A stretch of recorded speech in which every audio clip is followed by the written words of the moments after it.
We're ready to carry on. Do we have any declarations of interest in any of the items on the agenda? I have to make a declaration myself, so I shall be absent for the second item. My property is mentioned in the application.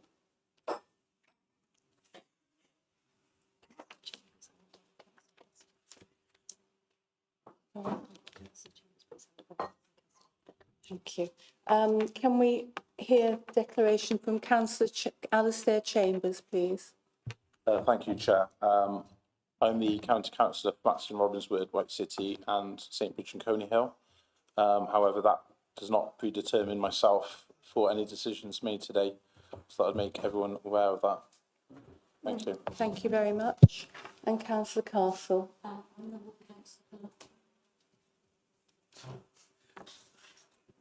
I'm the ward councillor for Long Levens. The application from Long Levens Rugby Club, I've had no involvement with that, just to make you aware.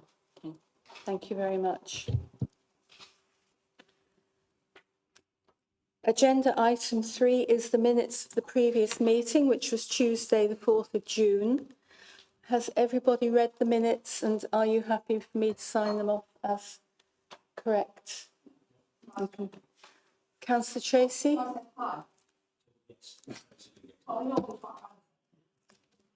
Thank you, everybody.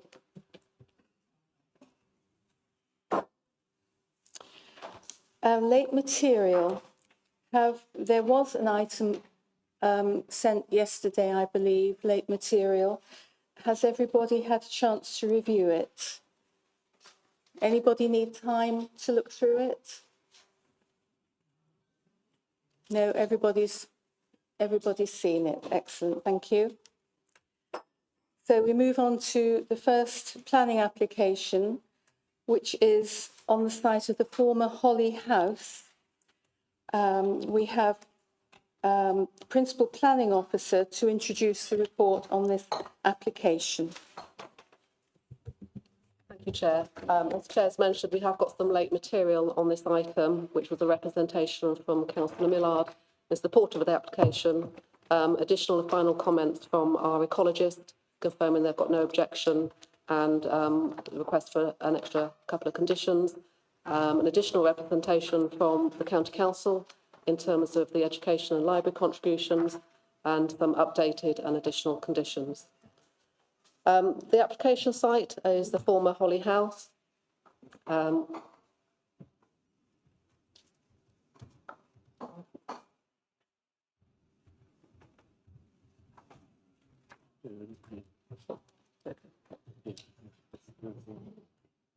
Sorry about that. It's former Holly House. You see on the screen in front of you, the site's west of West Lodge Drive. It's bounded by existing houses in Coney Hill, Court Place to the north, West Lodge Drive is along here, and then we've got Turn Close to the west, and the River Twyver and some vegetation towards the south. The property was formerly occupied by the NHS care home. You can just see the outline of where the building was before. This has since been demolished and the site is currently vacant. The application seeks full planning permission to build 35 dwellings comprising of 33 houses and 2 bungalows. The 2 bungalows are in the corner here. The rest are 2-storey houses. The dwellings would comprise of a mix of 2, 3 and 4 bed units, and they're all for social rent, so 100% social housing, all for social rent. So we've got 2 M43 bungalows in the corner, 15 2-bed, 16 3-bed and 2 4-bed houses. All the dwellings would meet or exceed the minimum nationally described space standard as well. It's proposed, in terms of the access, to utilise the existing access from West Lodge Drive in this location, and it's also proposed to provide a 3-metre wide footpath cycleway through the easement down here onto Turn Close to link up with bus stops on Bitton Avenue. So that would be the new footpath cycleway. Car parking would be provided to the front and side of properties, and cycle parking in the rear garden. All meet or exceed the county standards. The layout has been informed by the local character assessment. Most of the properties, as I said, are two-storey, with the 2 bungalows in the corner. They'll be constructed from facing bricks and tiled roofs. Overall, we think the layout is quite well considered. It provides nice natural surveillance. The houses themselves aren't overlooked, and great care has been taken on the boundaries. In terms of some illustrations of the house types, here's some street scenes. So the first street scene is looking down the main road, you can see along here. So that you see the bungalow in the corner and the other houses, and then we've got another shot with the bungalows there. And we've also got some illustrative drawings. This is looking into the site from the site entrance. This is a view from the bungalow's private drive, looking down the main road. And this is a view looking into the development, looking down the main spine road. So looking from the end of these are properties in Turn Close, so looking down the spine road. In terms of landscaping, there aren't many trees in the middle of the site. There are significant trees and hedgerows along the northern and southern boundaries. Overall, there'll be a loss of 3 trees and a shrub area along the River Twyver. But we're getting 37 new trees within the site, along the road and in various places to compensate from that, along with shrubs, hedgerows, and a meadow and woodland grass mixes, and wildlife planting as well, wildlife flower planting. The landscape architect thinks that the scheme is very well considered, the landscaping scheme, and it would also have a high proportion of plants to benefit wildlife. You'll see in the report that part of the site, the corner around here, is actually in flood zone 2. So in order to provide flood storage mitigation, it's proposed to lower this land along this boundary in an area along the Twyver. The rear gardens in this area would effectively be sunken, and there would be steps down into the garden with retaining walls. At this point, the retaining walls are in the region of 1.35 metres, and they're about 1.1 metres around there. You'll see reference to this in the report. In terms of residential amenity, as set out in section 6.3 of the report, there is a difference in levels of properties, particularly along the western boundary and the northern boundary. So we've just got some sections to illustrate this. So the closest relationship is section AA, which is here, which is going towards Turn Close. There is actually an error in the report because it refers to the closest being between plot 20 and number 16 Turn Close. Should we looking at the wrong? This is a section here. This is actually number 16, not 15 Turn Close. So there's no number 13. So just that needs correcting in the report. That is paragraph 6.39. So this should read 16 Turn Close. The distances are set out in the report. The closest distance is some 12.54 metres, and you'll see there is a difference in levels from the ground floor of this house to the ground floor of that house. We've got a difference in 2.23 metres.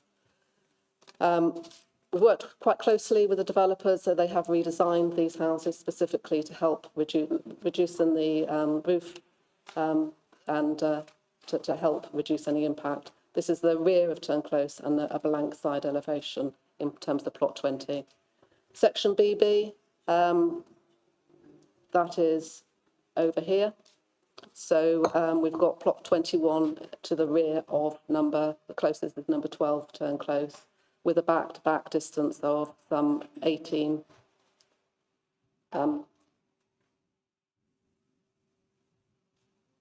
26.62 metres and a difference in level. The new house is 2.06 metres higher. These are the other relationships around the site. So this is looking from the side of the new property to a rear property in Court Gardens, and similarly at the back, the application site is actually lower than the surrounding development, So the house is slightly lower than existing houses. Overall, given those distances, we think those relationships now are acceptable, given the distances and the orientation and the relationships between the properties. Just got some photos looking around the site. This is near the site entrance, and you'll see the cluster of walnut trees, most of which will be retained. This is looking back towards the site entrance, and again, just either side. These are views looking towards houses in Turnclose. So these are the properties which will be set at a lower level. Again, just very short looking towards those houses. These are properties on the northern boundary. These are houses looking towards the properties on Westwatch Drive. And these are, this is the southern boundary surrounding the watercourse. So you'll see that's quite heavily vegetated at the moment. And this is where the footpath cycleway will come out. So this is on Bitton Avenue with the River Twyver, and the new footpath cycleway will come out in this sort of location here, where it's at a level and doesn't have to cross the watercourse. So the applicants worked constructively with officers to overcome a number of site-specific issues to bring forward this brownfield site for social housing. Proposed development of 35 houses for social rent offers significant planning benefits and supports the provision of much-needed affordable housing in the city. In terms of the recommendations that the grant of planning permission is delegated to the head of place, subject to the conditions set out in the report and the completion of the Section 106 agreement to provide the heads of terms as set out in paragraph 6.11 of the report, and also with the amendment of the conditions in the late material and the additional conditions in the late material. There is a slight update in terms of the heads of terms. You'll note that the heads of terms, there's been a request from Highways for a £5,000 contribution towards consultation costs associated with the TRO. The applicants have confirmed that they are happy to pay this, but Highways are still considering whether this can be secured through the technical approval, through the Highways technical approval, as set out in note 3 of the report. So I've just asked for delegated powers that this be included in Section 106 only if necessary, otherwise it would be secured through the Highways' own technical approval. It doesn't need to be there twice. So just ask for delegated powers to have it in the Section 106 if needed. If not, it will be covered by the Highways' own technical approval. So, yep, that's all I have to say. Thank you. Thank you very much. We're now at the public speaking section of the item. We have Lydia Whitaker, I believe, coming to make a representation. You have 5 minutes. Would you like a 1-minute warning? Okay.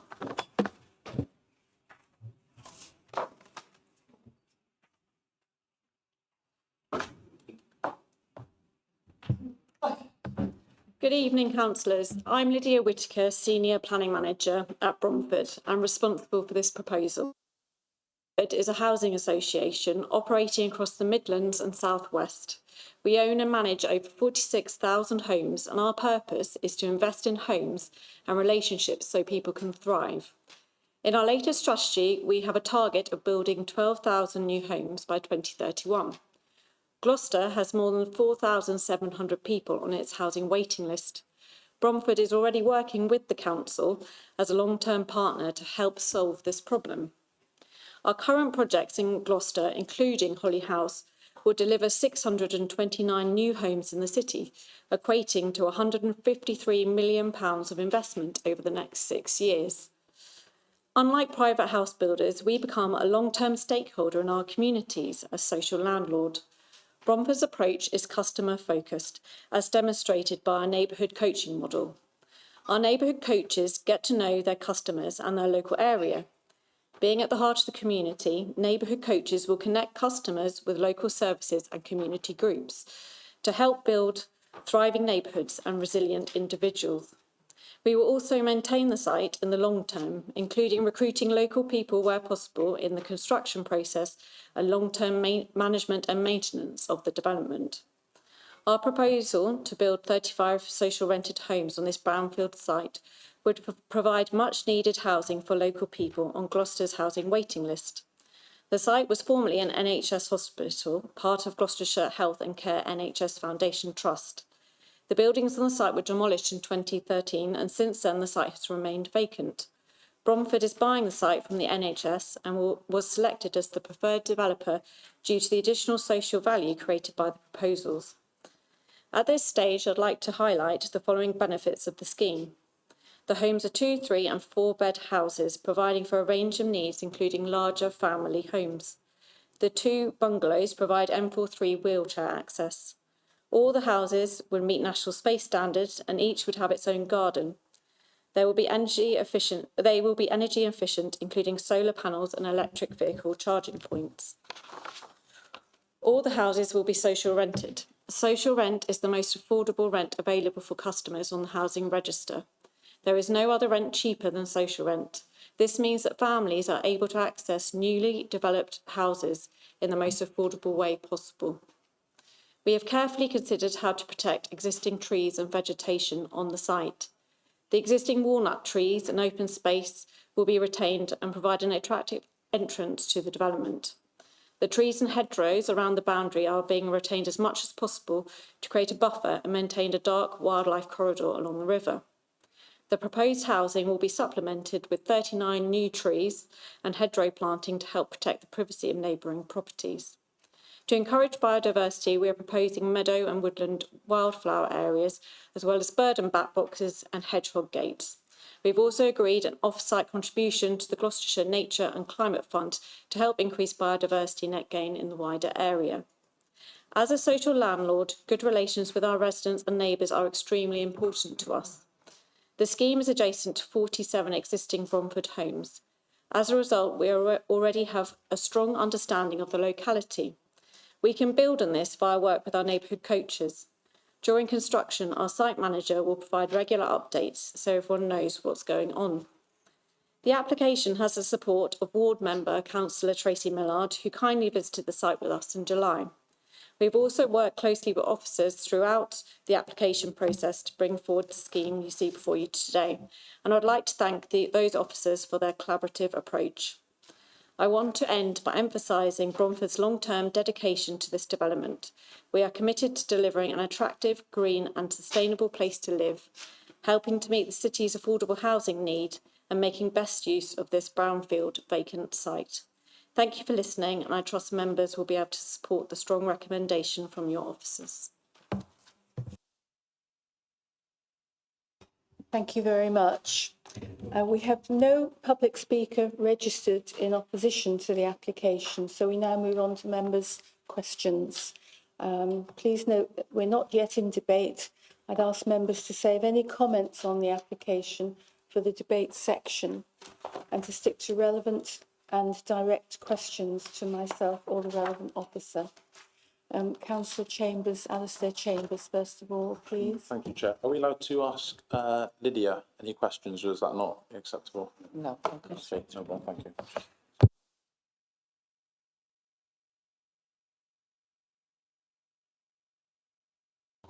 Councillor Lewis, please. Thank you, Chair.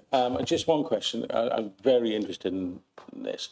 When it says in perpetuity, the actual house is going to be social houses. Does that mean forevermore? What happens if Bromfield go bust or whatever? Do they still retain social housing? I don't know if the officer can help with that, or the solicitor, or whatever. It'll be in the legal agreement that they are retained as social houses for in perpetuity.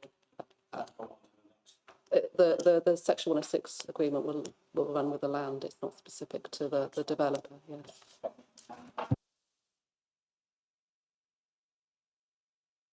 Councillor Harris.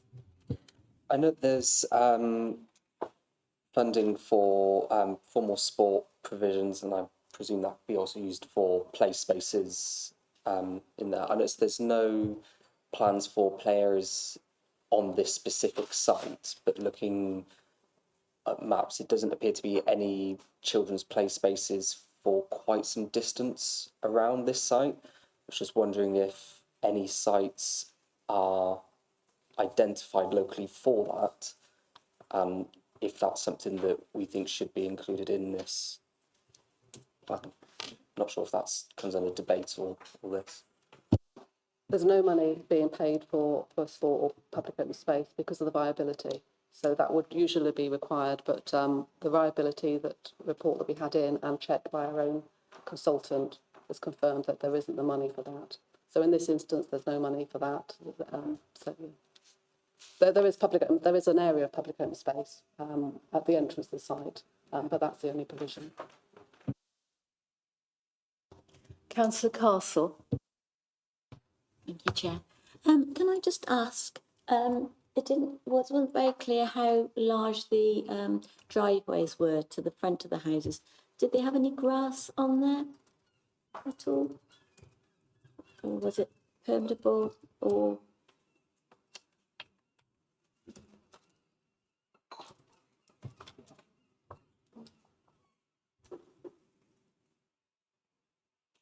I've just, you can't really see.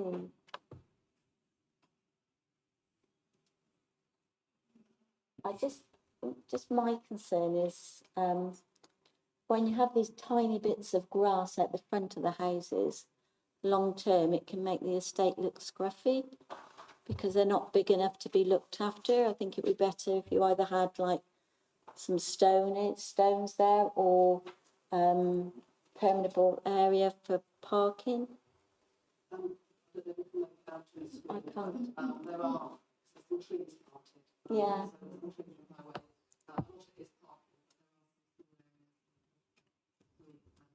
It just, to me, yeah, a lot of them, they're not maintained very well. And it makes it look scruffy.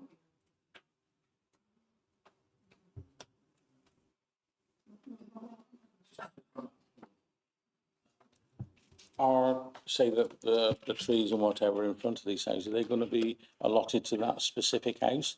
And they would be liable for maintenance? Maybe not the trees, but the grass. Would they be associated with a certain house? Some are highway trees, so they would be maintained by highways, and some appear to be more in front of the house, so they'd be their responsibility, I imagine. In terms of maintenance of the amenity areas and open space, Bromford are retaining that, will be doing the maintenance of those areas. Will they maintain the areas outside the very front of the houses though? I don't know. It's usual that those areas would be transferred to the homeowners, but as they're social housing and they're the landlord, I can't answer that. I don't know. Councillor Tracy. Yeah, following on that was one of my questions I wrote down. Yeah, and with the maintenance, it's similar to Dexter's Way along there, you know. And I was wondering, with the developers, how long would be their timing for maintaining along those pathways, partly highways, and the landscape of that development? What was the time that we would give them to make sure they landscaped it well? I'm not against anything else. Bromford has said that they will be maintaining the landscape, so that would be in perpetuity unless they arrange for something different. In terms of the highways, I was just checking with my colleague Mark Swings, and yes, the intention is for the adoption of the footways and the carriageway within the estate, but not the adoption of the grass verges. Yes, but that's the future.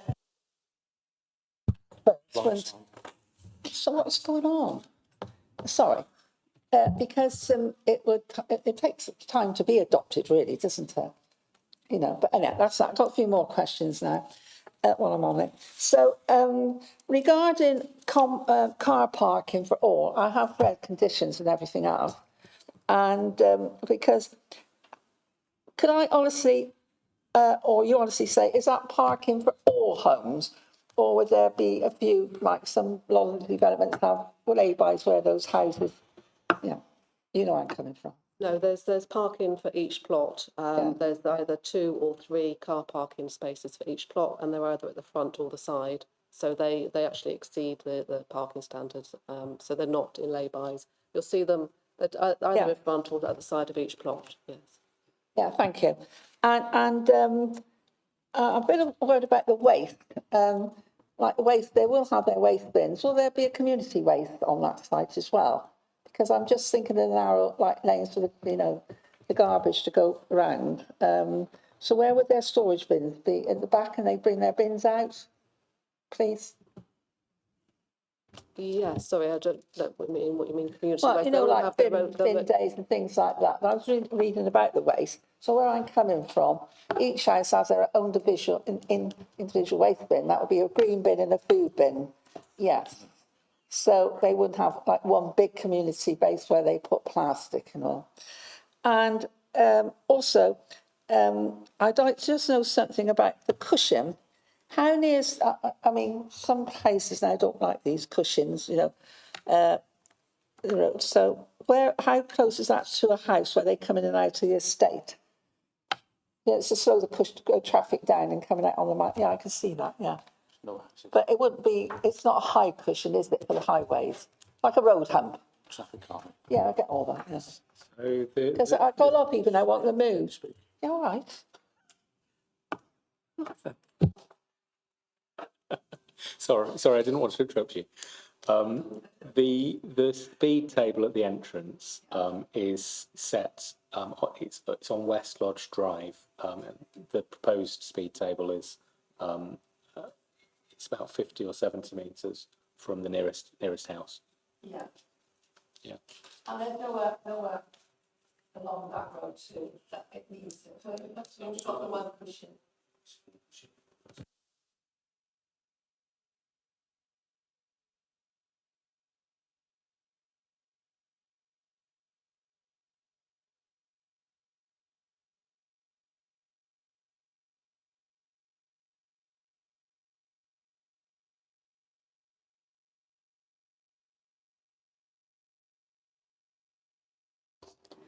Councillor Stephanie Chambers. Thank you, Chair. I noticed on the biodiversity net gain it's going off-site. Was it not possible to develop on-site the biodiversity net gain? Because I know it's preferable to have it on-site. In this instance, because it's an overgrown site, it's got quite a high biodiversity. It's quite high in biodiversity, but it's not something that we'd want to replicate because it's just overgrown grassland. So they have maximised what they can provide on site in terms of the type of planting, and had quite a good dialogue with our ecologist and our landscape officers to ensure that. But there is a need to provide some off-site to get the net gain. It can't all be provided on this site.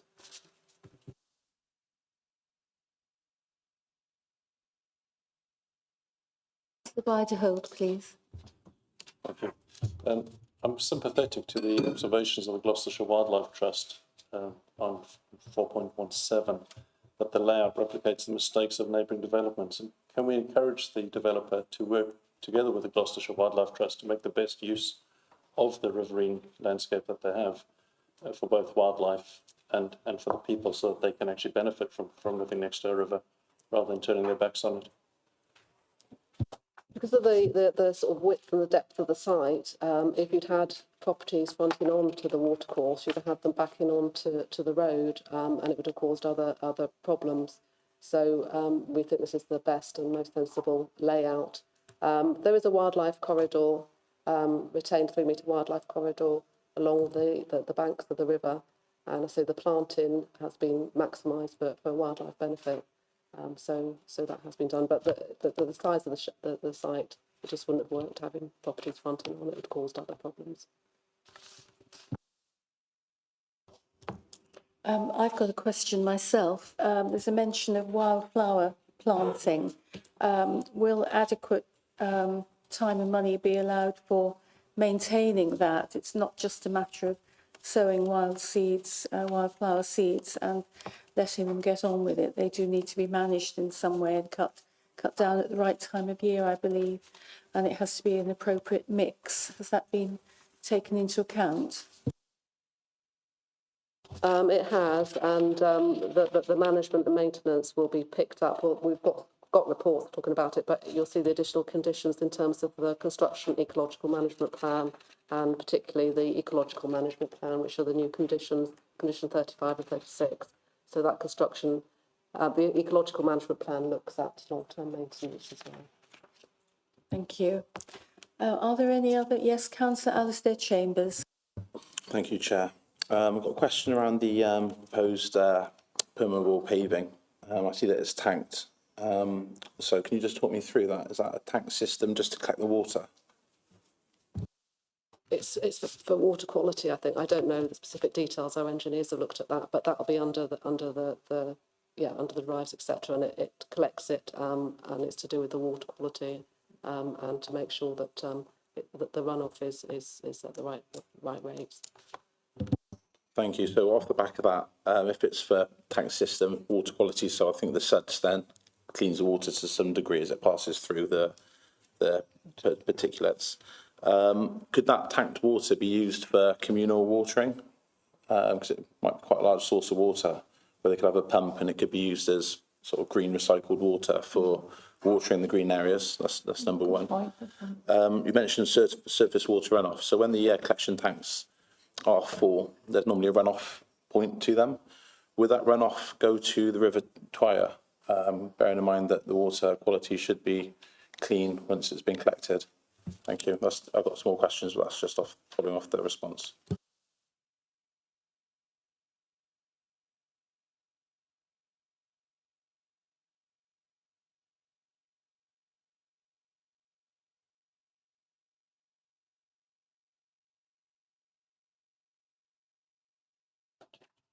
Yeah, the runoff will be at Greenfield rate, so it will be managed, so it won't be any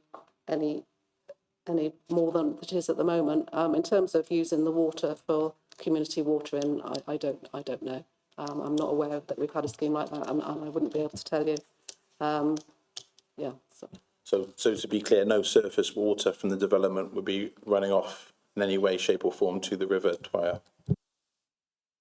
No, I didn't say that. The runoff rates will be the same as what they are now. They'll be Greenfield runoff rates, so there won't be any increased runoff. No, I'm not saying it won't go to the River Twyer, but... Thank you.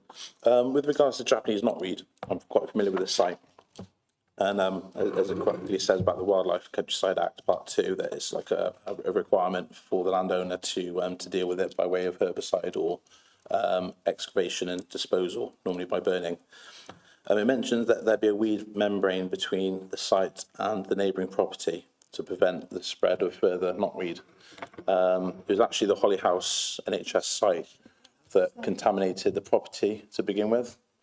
So quite a few residents at the back, when the site went to disrepute and the demolition took place, there was a scheduling of Japanese knotweed on the site under the NHS, because I've been trying to deal with it for the last sort of 5 years. They had sprayed it and it did reduce it, but once they handed over the site and they demolished the NHS, left, the knotweed spread to other gardens. So my concern is it's great you're going to be dealing with it on site, but the neighbours are, as a result, the victims of the development where it's been left. And the landowners, the NHS has not kept up with the management and maintenance of the knotweed. Could there not be a scheduling in there to remove it full stop as a condition from the adjoining properties as well?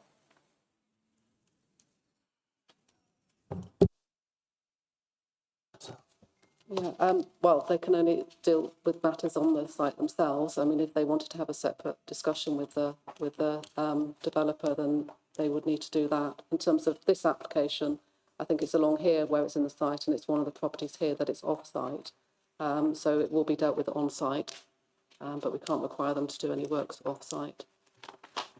No problem, thank you. With regards to the landscape maintenance, it's discussed about the new trees and vegetation, about those in the residents' gardens would be subject to themselves as the tenants or the purchasers to deal with said foliage and trees. But with regards to looking at the map, there's the bottom left-hand side part, so you can see it kind of like bellies out, comes down, it sort of balloons out the bottom. That area there, under the NHS, had to go all the way up to head office in London to get those trees cut back. Obviously, again, with the site being left, trees have gone to a certain size that since they last got pollarded a while ago, they've grown back and substantially restricting light to all the properties to the left-hand side. I think there's about 14. It cuts off a lot of light in their grounds. All the other lands, sort of city and county councils, but that one section, just as it comes up to the culvert to the road, you can see, is actually part of the site, and obviously they'll be adopting that as part of the purchase. Therefore, can it not be brought in that these trees will be regularly maintained, given that they're already an inconvenience and issue with neighbours? The Bromford have said that they will be taking over the maintenance of the site, so they will be doing the ongoing maintenance of the site, which you're right would include this area here, and the areas to the front. So they will be doing that maintenance. Final and last question. With regards to the biodiversity net gain, I can see that the developer actually put the documents in before the statutory requirements of biodiversity net gain came in. So it's quite nice to see that the developers sort of treating it as if they had put it in within the mandatory requirements. So it's good to see that's been accommodated. However, they've said about planting additional trees. Would the local residents have a say where these trees could be planted? Because obviously in some places children might be playing football, etc., and they might pose an issue to local areas, etc. We've got a detailed landscaping scheme, so we know where the trees are going, and they've been looked at by our landscape officer. And the document states they're being planted off-site, so the landscaping schedule is relevant. Off-site? Off-site, yeah, biodiversity net gain. Sorry, that's the off-site biodiversity net gain will be in the site in Tewkesbury. They're providing net gain for the area, so it's not it's not on this site. It's not around this site. It's in a completely different location. To be clear with that, so trees that get removed from Gloucester get planted in Tewkesbury. Is that correct? No, there'll be 37 new trees on this site. Oh no, I appreciate that. I'm on about with regards to biodiversity net gain. So to be clear, not talking about the site. So the offsetting of the trees from Gloucester that have been removed are being planted to offset the biodiversity discrepancy in Tewkesbury. Is that correct? So, Chair, if I can come in, I mean, this is a question that's going to come up a lot, I think, in the coming months and maybe years, and it's absolutely a fair point. At the moment, we've arranged a kind of broker arrangement for a site in Tewkesbury to be used for biodiversity net gain, for net gains off-site, where an applicant can't provide them themselves, can't provide a site themselves. At the moment, we're working on this, and of course, Gloucester, just due to its very nature, is limited to a greater extent than other surrounding authorities.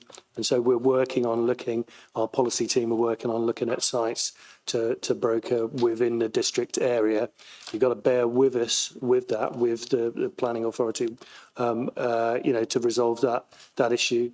Once that's in place, then we can look at off-site arrangements where the benefit is to Gloucester themselves. But for the moment, this is the arrangement that we have in place, and so this is the only offer that we can provide to applicants without them having to provide it themselves. But I absolutely appreciate that there's a concern there. Sometimes it'd be great to consult members of the community. For example, the school that's no more than 200 metres away from there, the primary school, they're actually looking for around 50 to 60 trees to plant. So it's quite disappointing to find that just simple conversations with the local community would have added to the benefit of Coney Hill and the children locally to offset those trees, and it probably would have been a less cost to the developer. They wouldn't have had to pay the biodiversity costs to the landowner to plant the trees there. They could have had a free planting and planted double, even treble the amount they are planting, and kept the community really happy, and a lot of kids that live just around the area that want an orchard. So possibly it might be worth speaking to the local primary school that's county council owned. The land approvals I've got from the county council and from the head already, and the trees are ready to be planted. So it might be worth looking closer to home than planting in a different district. Thank you.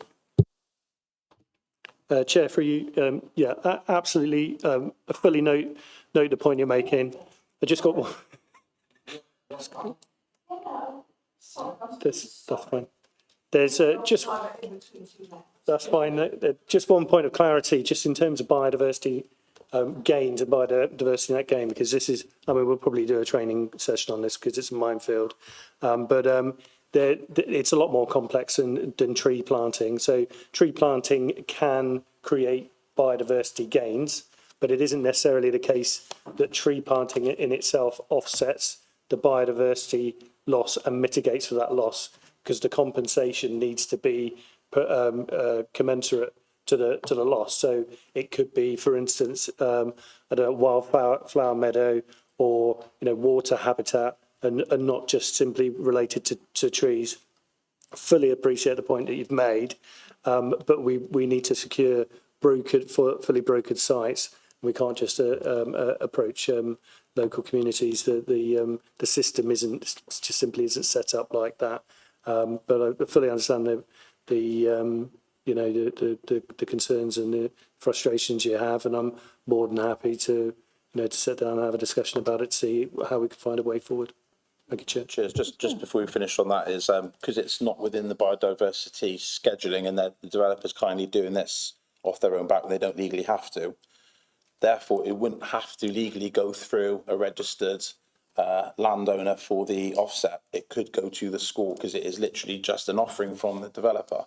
So it's irrelevant about it being a registered land business that's getting paid to house those trees. It actually could go to the school, and there'd be no difference whatsoever. So I appreciate on other schemes, but this scheme, that could be looked at as a result, because there's no legalities around it, because these were filed well before the biodiversity mandatory scheduling came in, and in the city plan as well. And it helped with the trees. There's 13,500 trees died from Gloucester City Council not watering them last year, if you don't remember. Yep, through you, Chair. Yeah, I fully appreciate the point. The point's noted, and I'm more than happy to open up a discussion about it. My advice to members is, we're a bit late in the day with this application, and so we just need to consider it on its merits. The proposal in front of you does provide for and mitigate for the biodiversity loss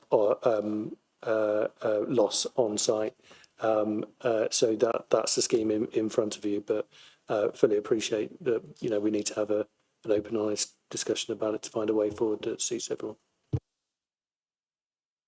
Councillor Stephanie Chambers. Is it not able to change one of the conditions from committee? Can we not do that? It is, yeah. So, Chair, through you.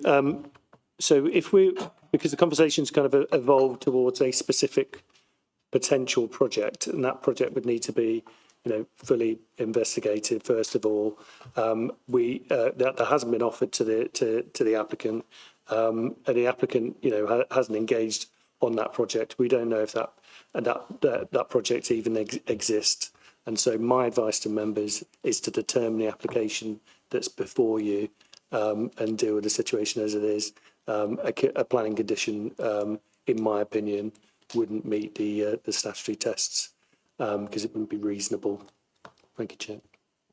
Sorry, thank you, Chair. Can I just come back as well? They are compensating for the loss of trees on site. That isn't the issue. The loss of biodiversity net gain relates to the overgrown of the site, so it's not to do with the trees. Again, I understand where you're coming from, but the biodiversity net gain is something different to just tree planting in this instance. I appreciate that. You've got certain biodiversity credits on the land as it's taken, and then once the development goes in, you have to value the credits of the land as it is, as developed, against what was originally there. I understand the legislation completely. I tried to actually bring it out in this council well before the mandatory term to try and ensure this council was 6 to 8 months ahead of the law being passed. So I'm fully aware of the crediting system. All I was just saying is very simple, that this is great, yeah, but can we not look at, again, if there's more trees in the future that are coming out of mandatory sessions, periods, just to be planted? Just very simple. It's just a very simple exercise, just going forward. Thank you for your comments. I think we're all still in a learning curve with biodiversity net gain, and maybe this is the exception that is unique for us all, and we can learn from this experience moving forward. Are there any more questions? We can now move into the debate. You are still entitled to ask the officer relevant questions if they arise. Councillor Tracy? I got big man. Wrong side. Sorry, Chair. Before, it's like the tree business that Alistair's just spoken about. Regarding like the waste or it was said, I think it was on page 21 or 20, letters raising, I can't remember which one now. Yeah, where it's got to be in the plans, which I asked before, like community waste, communal waste, that have special paving for the lorries. It's still got to be discussed with the 412, page 22. And the road widths will need to be suitable to allow RC vehicles to pass similar size, which then they will speak to the relevant, builders, whatever. So that was what I was trying to get to on the seeing on similar developments. It's when the lorries are trying to go up and down, blah blah, but they have got designated places for the vehicles, which it said they're paved with a different colour. Am I right in that? So where am I going to go on to that? Yeah, at the top of page 22. We're talking for the logs or the wheelie bins? Well, I'm talking for the back to pick up the wheelie bins. Well, they just park on the road. No, but it got designated. They said they're going to do some different paving. I just, because experience it.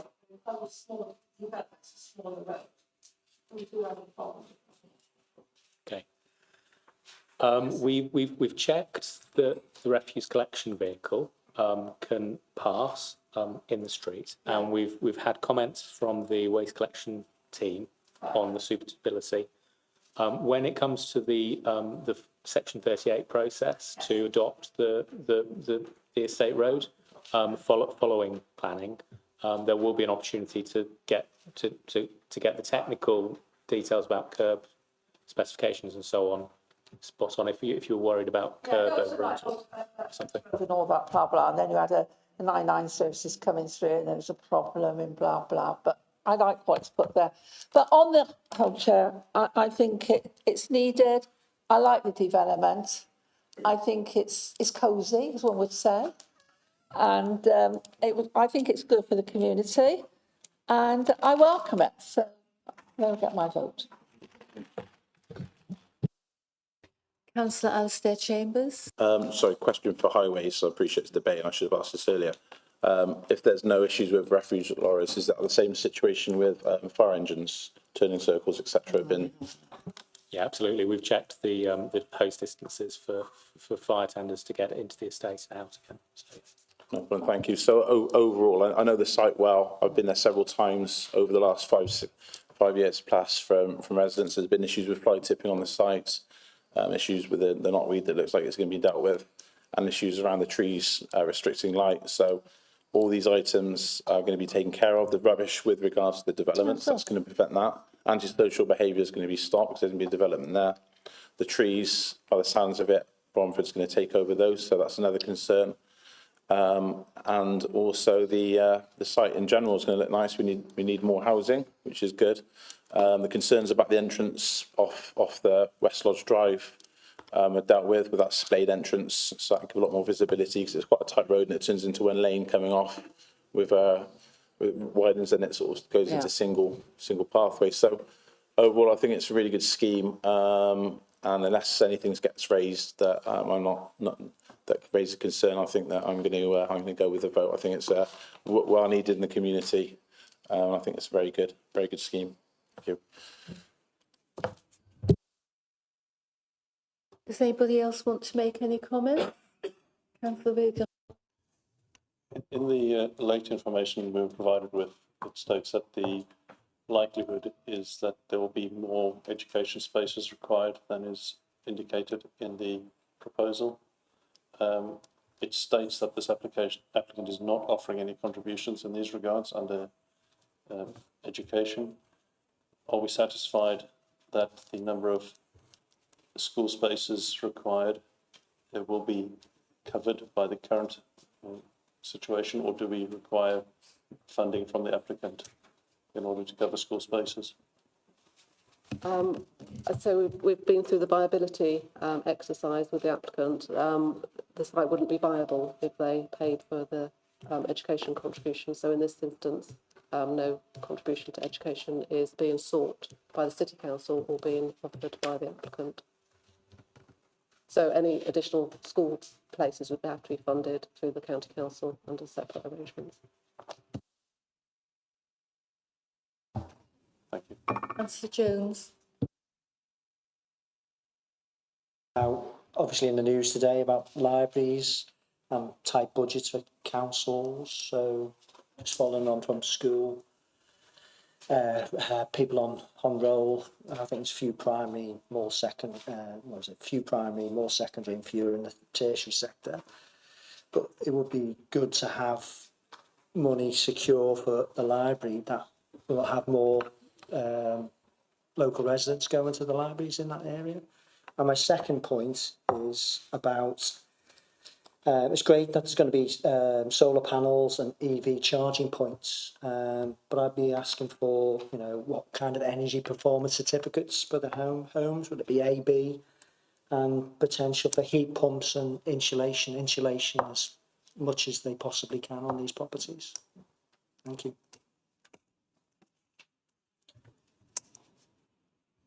So is that a question about sustainability or the energy, or in terms of Insulation and energy performance certificate. I don't know about the certification, but you'll see in paragraph 6.81, it's proposed to reduce the energy demand through passive design measures and the fabric first approach, and that comes down to the design of the new houses, optimising natural light, design and layout for the passive solar gains and maximise natural daylight, minimise the direct adverse impact from shading, high performance glazing to reduce heat loss, and there's 100% low energy lighting, and use of bespoke PSI values and the thermal mass perimeters. All properties are incorporating the photovoltaic technology on all plots of the site, and charging points will be provided for every plot for electric vehicles. I mean, I don't know about certification, but that's Thank you for that. Are there any more comments to be made? Oh, Stephanie Chambers, thank you. Thank you, Chair. I think there isn't much that you can really say wrong about this. I think, yes, the biodiversity net gain would be preferable to be on site, if not on site, as close as possible. And I do think we need to look at, providing that in Tewkesbury isn't the best thing. But to provide these affordable homes, much needed affordable homes, is fantastic. The only thing I could say was it would have been better to see some more double bedrooms in the properties, but it is providing much needed and some larger properties, so that is really good to see. But I would have liked to see some more double occupancy rooms.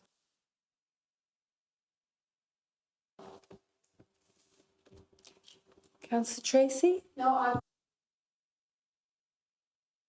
Thank you. I think we can come to a vote.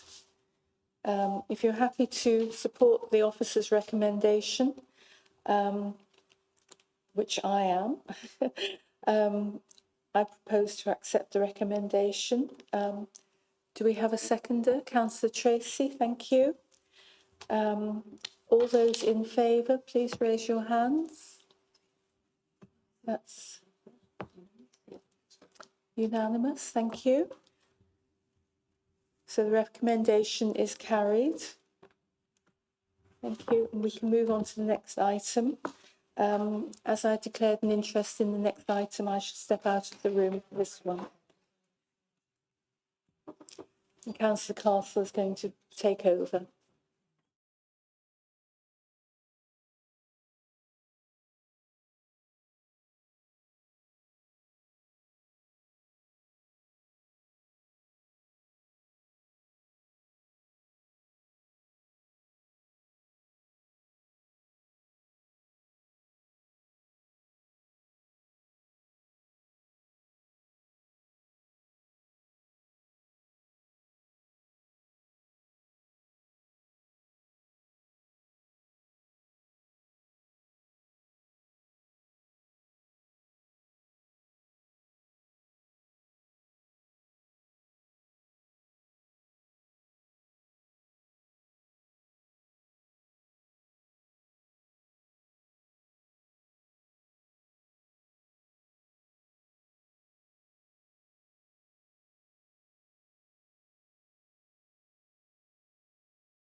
which is 9 Denmark Road. So, owing to the declaration of interest made by the chair, I am now chairing this item. May I ask the Planning Department Manager to introduce the report?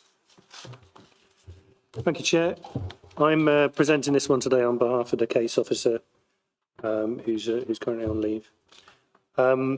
So this is a full planning application for the conversion of a care home, so it's use class C2, to 18 residential units.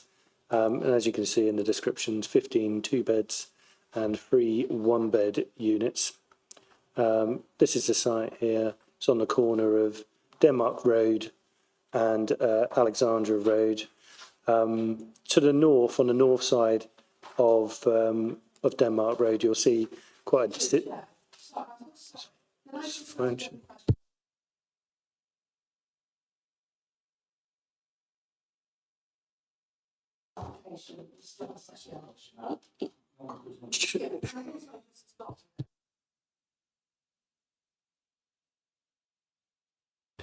Chair, I can answer that question. If that's the only question during my presentation, I'm more than happy to answer it, if I get a promise there. So there was a planning Okay, well, I'll take this one first of all, Chair, and then... Can we just wait till question time? I think Yes, but there's a substantial problem here, because that says 15 two and 3 one bedrooms, and the actual applications was amended, and the proposal as amended comprises an altered mix of 18 dwellings consisting of 11 two-bedroom, 4 two-bedroom, so it comes up to 59 dwellings. So I'm just wondering if we're up to date on our information.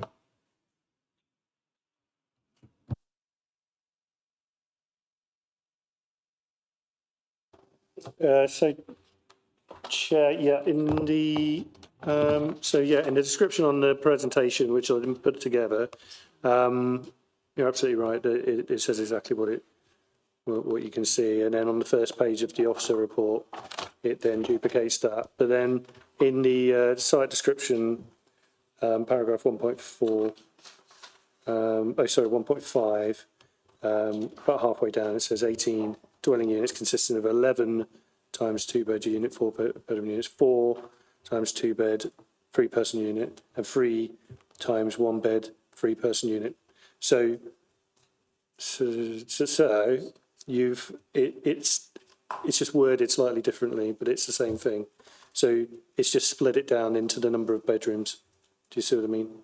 So there's 11 2-bedroom, 4-person units and 4 2-bedroom, 3-person units, but together they make 15 2-bed units. So it's still exactly the same description.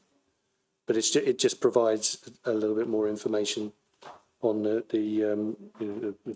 in the case of the 11 units, 4-person units. In the case of the 4 units, 3-person units.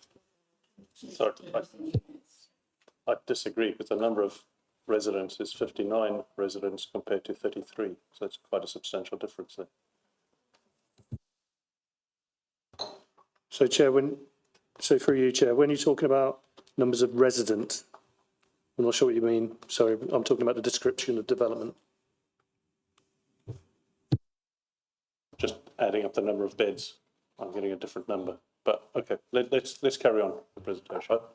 I presume it's just, if it's a 3-bed, but with 2, it's just 2 doubles instead of a double and a single. It's just a slightly bigger bedroom. So you could have like 2 couples in one flat. Is that correct? Rather than 2 couples. Chair, yeah, that's absolutely right. Yeah, so it's just an expansion on the description. The description is the same.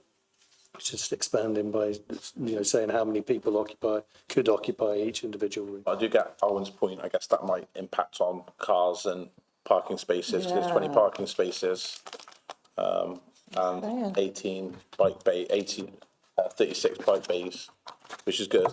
But I get our Councillor Owen's point. Thank you. Chair, are we happy with? Yeah, continue. Okay, thank you. So I was saying that on the north side of Denmark Road, you'll see quite a distinct difference in character where you have, where my pointer is at the moment, The building types are a lot more modern. The design quality is less traditional, less vernacular, and that's because the conservation area ends at Denmark Road, and so on the north side of Denmark Road, you're outside the conservation area. So this is on the edge of, but within the conservation area, and it's stated as an important building within the conservation area appraisal as well, or some similar wording, but it's kind of elevated in importance, and that's pretty obvious when we come to look at some of the photos, because it is a large and grand and imposing building. So that's slide one. Then we've got an aerial photograph that pretty much replicates what we've had before. And then one useful point here is that you can see the existing trees, all of which are to be retained, other than I think there's a couple over on this side that are naturally to be removed, but the footprint of the building isn't to be amended at all. That's about all for that slide. And then this slide is the proposed site plan. And so here you can see it needs to zoom in a little bit, but I'll kind of talk you around the site. So the proposed parking area here is to the south of the site. The vehicular access is at this point here. You'll have seen on the previous slide that there, and if you've ever visited the site, that there is another vehicular access here at the moment, and there's a kind of an in-out arrangement, although the site is vacant. There's an in-out arrangement where cars come in this way and exit onto Denmark Road. So they come in on Alexandra Road and exit on Denmark. But the proposal, it would block off this Denmark Road access completely. And there's a condition recommended to ensure that that's the case. And this area of kind of access road would be given up for private garden and amenity space and cycle storage. So the result is one vehicular access in and out of the site to the car park. And then as you come around the site, you have designated private garden areas for some of the flats, and then where, if you're following my pointer, and then some other areas that are more communal, or that would be communal, so shared by residents. And then at the rear of the site, you've got proposed cycle storage towards the kind of the west side of the site, and then on the south boundary and at some other various points you have bin storage as well, in a logical location where of course the service vehicles would enter and exit if they were to enter, or dragging distance of less than 20 metres onto the street. I think that's as much as I need to say on that slide. These are just some floor plans going from lower ground floor level, as you can see, 4 units, and then another 6 units at ground floor level, 4 units first floor, then another 4 units in the roof. Oh, that's a shame. What I've done, actually, if I come out of this, this may or may not work, so just bear with me. But I've got a PDF of the elevations, which I'm going to try and zoom into a bit, because you can't really see the annotations on the slideshow. So I can kind of talk you through something which was an important point for as part of the call-in, which was impact on the character and appearance of the area. And so the changes, the physical, the operational changes to the building, they're obviously fundamental to that consideration, to your consideration of that. And so this is the principal front elevation as proposed. We've got some annotations here. We've got a new roof light proposed here, and another one here. We've got the existing balcony to be strengthened, some kind of kind of small scale alterations and kind of renovations effectively, but nothing really much more than that for the front elevation there. And if I go off to, so this is the elevation fronting onto Alexandra Road, so the east side facing elevation. And there's a new porch canopy proposed, some new windows on the ground floor level, but that's pretty much it. And then at the rear, we've got some slightly more significant changes where there was a lift shaft. So there, you'll see this in the on the photos. There's a kind of a lift shaft which creates a kind of blocked flat roof, kind of odd shaped kind of protrusion from the roof as existing. That's to be removed and replaced by a dormer, which looks very similar to, or replicates the existing arrangement. We have some new balconies for outside space for some of the residents. This looks slightly odd, but it will become more apparent when I move to the right. But it's effectively a kind of entrance steps, or the entrance steps. And then you've got a lean-to addition, which is around this area here, which would be removed completely and then replaced by fenestration windows. But other than that, it's just renovations. So a couple of windows to be inserted, but that's pretty much it. And then this is what I was talking about here. So it looks quite odd on the drawing, but it's just the steps going up to this kind of open area as an entrance. And all of these other things are existing. These two windows are to be blocked out, but that's pretty much it. So that may help you there. It certainly helps you more than that side. I don't know what happened there. So back to the presentation. Here we go. So this is another proposed site plan. I mean, it's the boundary plan is the title of it, but effectively the boundaries are to remain almost the same with some kind of renovations and replacement of wooden fences on around the site, but the walls are effectively being retained, and they're the things that are really striking and have that kind of historic and traditional kind of contribution to the conservation area in terms of boundary treatment. And then obviously that existing access would be blocked up and turned into a wall.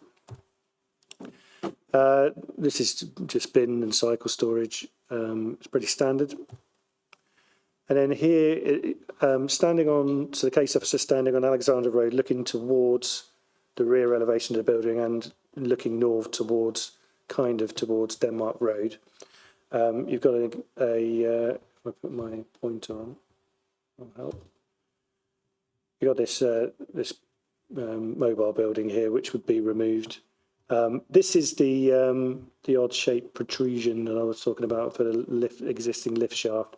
So removal of that and replacement with a dormer is certainly considered to be a visual gain, and removal of this lean-to arrangement is another gain.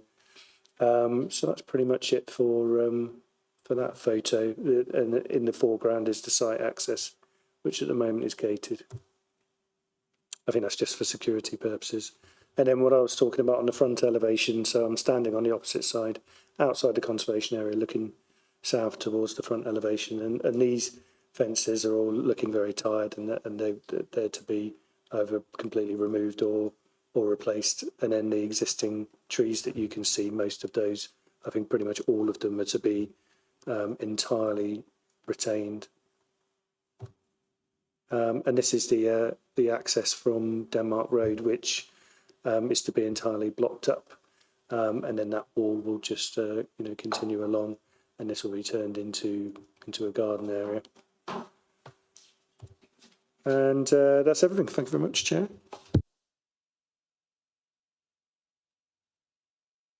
We're now at the public speaking section of this item. Can Giles Brockbank please come and make his representation? You have up to 5 minutes. Do you want to have a minute warning when you get into the end? Okay, that's fine.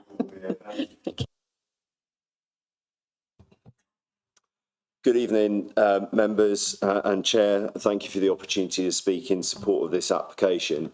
I don't really have much to add because I think most of the key issues have all been covered in the officer's report. And to that end, I'd like to take the opportunity to thank your officers for their hard work on this and agreeing all of the key issues associated with the site. And I think that's reflected in the strong recommendation that you have before you. The reason for speaking really is just to address the sort of two key issues that have been raised by key consultees, one, your conservation officer, and two, your housing officer, but also the reasons why it was called to committee, which came from the ward member, which sort of reflects the original comments that were made by the conservation officer as well, and the potential impact of the original scheme on the character and appearance of the Denmark Road conservation area.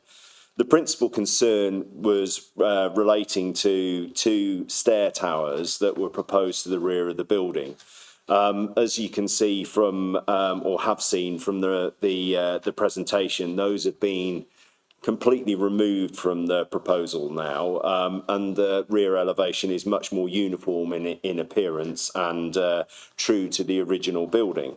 As a result of that, your conservation officer has been reconsulted and feels that the proposals now will preserve the appearance of the conservation area, and the views from Alexander Road in particular will be preserved, and the significance of the non-designated heritage asset preserved as well. So I think in that regard, the changes to the scheme have been very positive, and obviously reflected in the positive comments that have come back from officers. The second key point was concern raised by the housing officer about the mix, and it was originally all just 2-bedroom units proposed as part of the 18. So now, and to clarify some of the points that were addressed early on in the presentation, now what is proposed is 11 2-bed 4-person units, 4 2-bedroom 3-person units, and 3 1-bed 3-person units. Your housing officer considers the mix to be a positive step, and the proposed self-contained units to be a positive addition to the locality. They've also gone on to say that the alterations to the scheme as a whole sees the creation of outdoor amenity space to 12 of the 18 dwellings in the form of private gardens and 7 private gardens for 7 units, balconies for further 5 units, and shared outdoor amenity space for the remaining 6. And that is obviously, that's also considered to be a positive. So overall they've removed their objections, and again, that's a key point that has been addressed. Over and above that, I don't think I have anything further to address at this point, other than to suggest that members support the officer recommendation in this particular case, and thank you for your time. There are no other registered speakers, so we'll now move on to members' questions. Are there any members who would like to ask questions that are of material consideration to the application?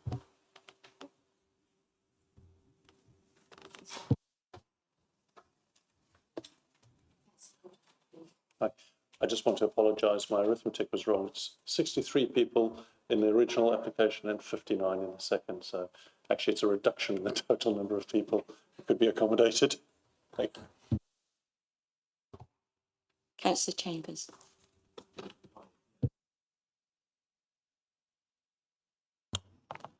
Thank you, Pam. I'm just looking through the document. Can the planning officer just guide me to where it discusses the NDHA in this councillor's documentation? Thank you. Sorry, can you repeat that? Based on the paperwork we've all been provided today to make our decision on the planning, whether it's going to be put forward and accepted by councillors or not, And I was wondering where in the document provided by Gloucester City Planning Department there was reference to the NDHA with regards to the property. I can't seem to find it. Through you, Chair. Yeah, sorry. So, yeah, non-designated heritage asset. Yeah, I mean, the officer does refer to it a couple of times in the report, and that's based on the comments from the conservation officer. Now, I've read those comments, which are quite lengthy, but obviously the officer has just summarised those. So the conservation officer's comments, as summarised, may not refer to non-designated heritage asset, but effectively it comes from the conservation area appraisal that was undertaken, which is currently under review. It was undertaken in 2008, it's currently under review, and the buildings of importance were designated on a plan as contributing to the character and the vernacular of the conservation area. And you'll, if you are party to that document at any time in the future, you'll see that there is a pattern with those types of units, because there is a pattern of vernacular for the conservation area where, and it's very distinct as you come along Denmark Road and some of Alexander Road certainly, with red brick units, grandiose, large scale, tall units, and all of those units are the ones that are identified as the non-designated heritage assets in that document. I hope that helps. Thank you for your answer. I'll just still sort of take it back why there's been no reference to the property being listed as an NDHA, as a heritage asset. Like, we're here to make a decision on a building in the conservation area, and the city council officer has failed to say that this property is a heritage asset, and it's also been put forward for the Gloucester consideration for the Gloucester's heritage local list. I just find it ridiculous that we've been given this whole report and no 100+ pages, and not once does it say that this property is classed as a heritage asset and been put forward on the Gloucester local heritage list. It just doesn't make sense why that's not been included. Through you, Chair. Yeah, there are. I've read the report a few times now. So, and there are a couple of references to the building being non-designated heritage asset. It is in the report. Thank you. Could you put me to the paragraph? Thanks. It's paragraph 6.13. Doesn't say, it just refers to heritage assets range from, but it doesn't say that this building is a heritage asset. With the greatest respect on the document, the first paragraph, when it's saying about the setting out of the property and giving an explanation of the property, it should say under what the property is that this property is a designated heritage asset. Yeah, Chair, yeah, just sorry to cut across, but it certainly is in there. I'm not going to trawl through the report to find it. I really would like to see it. I would like to see it. It's a heritage asset. Sorry, I'll just defer to Chair. So I could assist. It does, paragraph 613, it sets out the National Planning Policy Framework with regards to that, and it does state clearly there that the application property is a non-designated heritage asset, and then applies paragraph 209 of the NPPF. So that's where it's set out. It might not be in quite as much detail as perhaps you would have seen, but it does summarise the relevant national policy provisions and against the application property in that section there. With the greatest respect, the site description and proposal, it should be one of the items highlighted there. Through you, Chair, I consider my advice to members is that the description is absolutely fine as it is. Fully understand the point that's being made. Obviously got the advice from the council's representative solicitor. I'm comfortable that the officer has considered the non-designated heritage asset factor. It's worth also noting that the building isn't listed, and it's not designated specifically as a heritage asset. It may be put forward in the future for that purpose. So as a planning consideration, it's not something that my advice would be to attach a huge amount of weight to as a planning consideration.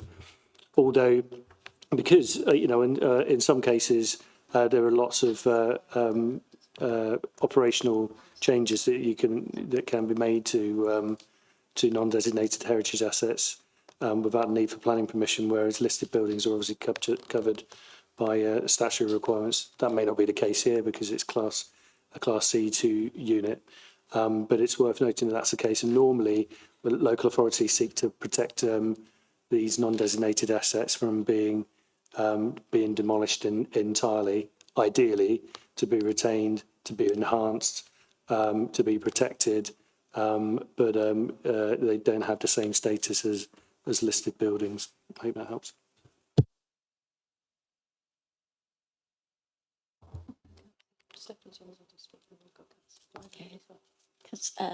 Would you like to speak, Councillor Chambers? Yes, thank you, Chair. I have a question regarding section 3.6.38 and the vacant building credit. So I'd like to know a little bit more about why that entitles this building not to have any affordable housing. Has there been a viability appraisal? And I understand it was occupied until July 2023, and then less than a year later this application went in. So to my mind, would somebody just have to wait less than a year to put in an application keeping something empty to be able to avoid having any affordable housing?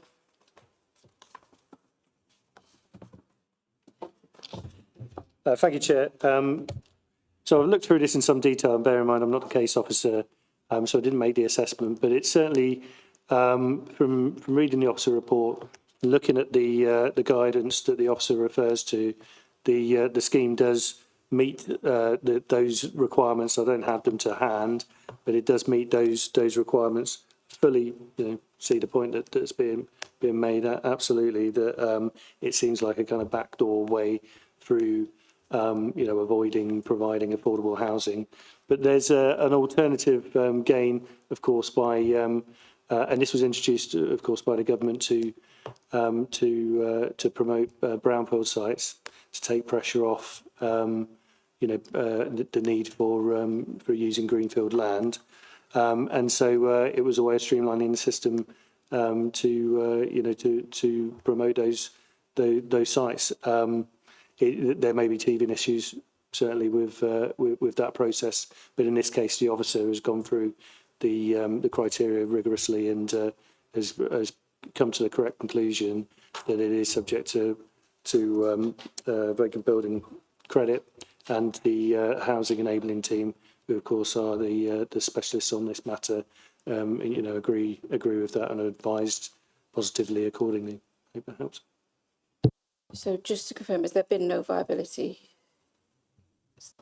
So there wouldn't be a requirement for a viability assessment in this case. So the viability assessment would be something that the applicant would put forward themselves, but the applicant in this case must have considered that the level of profit was sufficient for them not to need a viability assessment. So one wasn't put forward. Okay, thank you. No. Sorry, one last question. Are the staircases at the rear still going ahead, or have they been removed, did you say? So, Chair, as the agent pointed out, and I should have, I admitted that from the presentation, but they have now been removed. Yeah, so that was one of the key considerations and one of the key concerns of the ward member, but they've been entirely removed from the scheme. So just to clarify that then, so were they been removed? Has the conservation officer put in another report since the one that dated the 8th of the 5th, 24? Was that the last conservation officer report?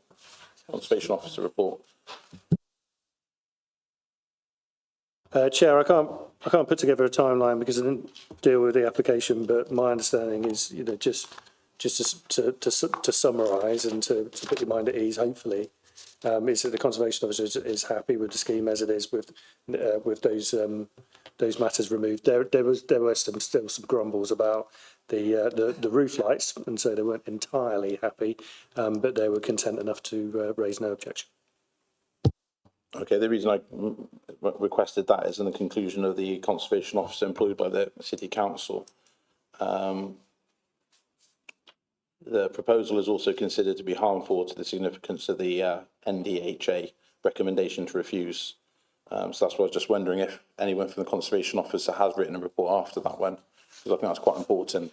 If the City Council's consultant is saying to refuse the application in the document, and I'd just like to see clarification that the report following that has said, because my basis, my support on this application would be purely, I'm putting my expertise, knowledge based on the Conservation Officer, and the document I found on the 24th of May states that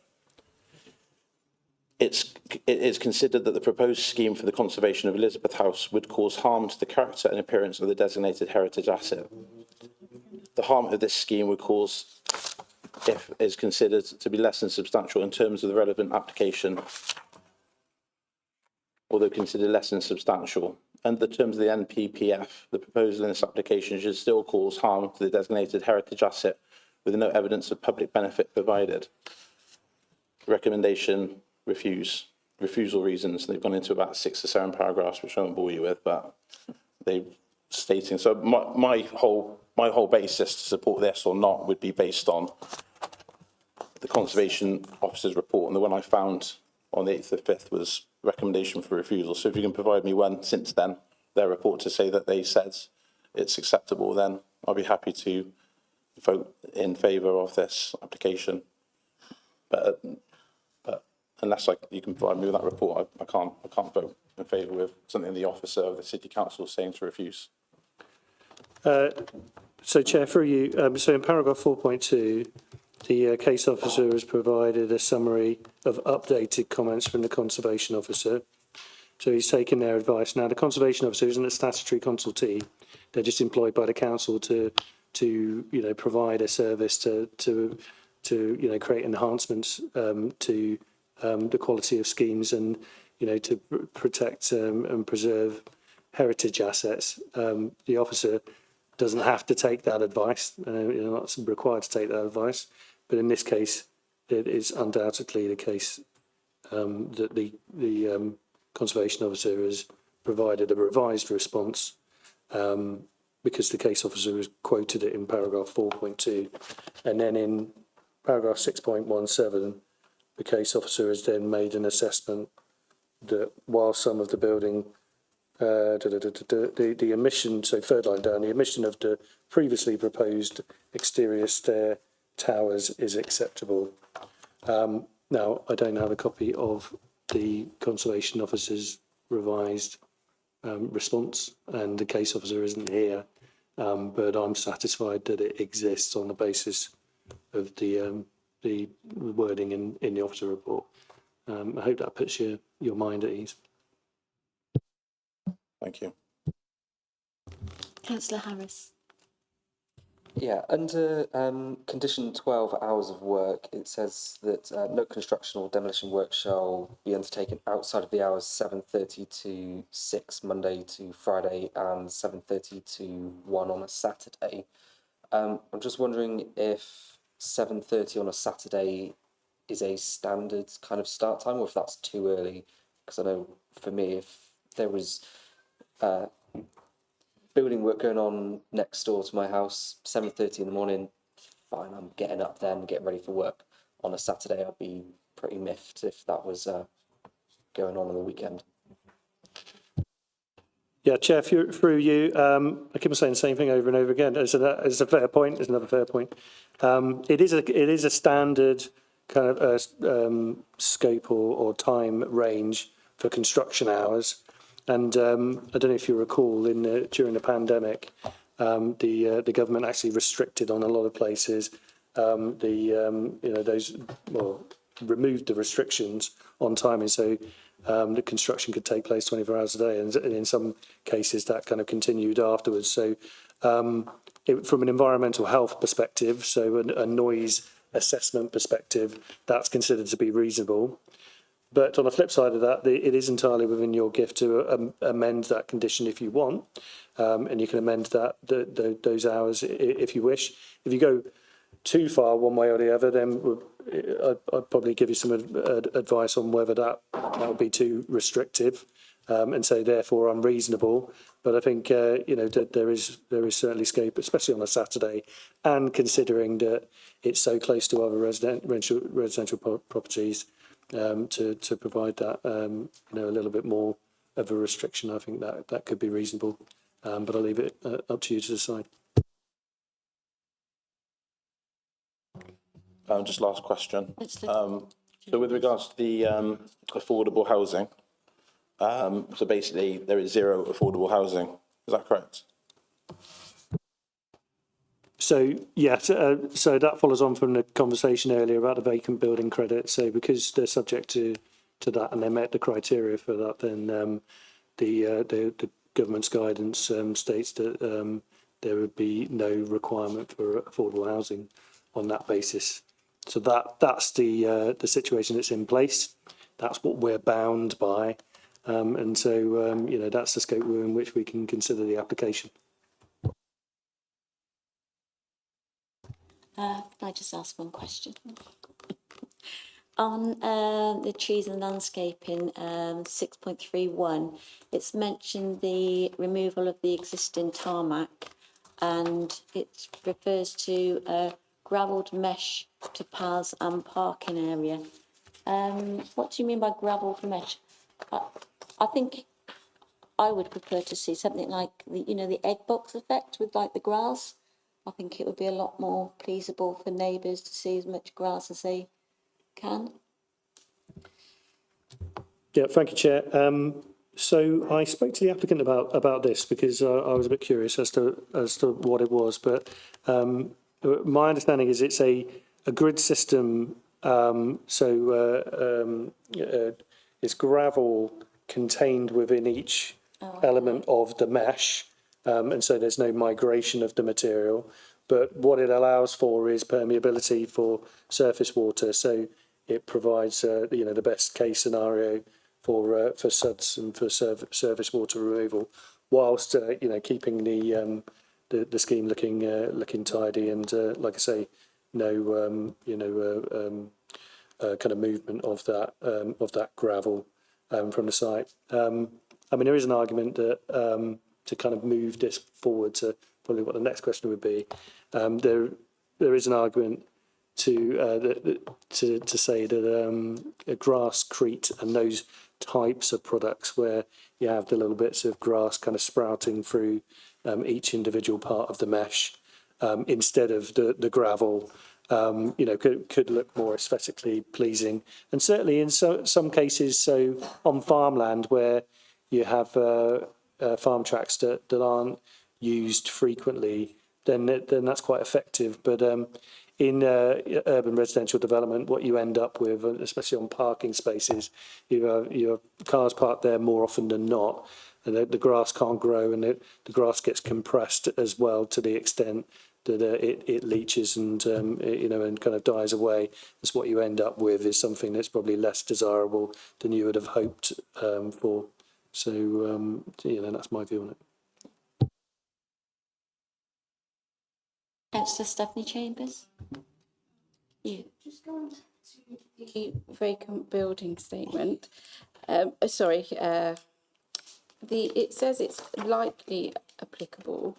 And was there a vacant building statement submitted with the planning application? And is that on the planning portal that we could view? And just, are we certain that it absolutely applies? Because it just says likely applicable.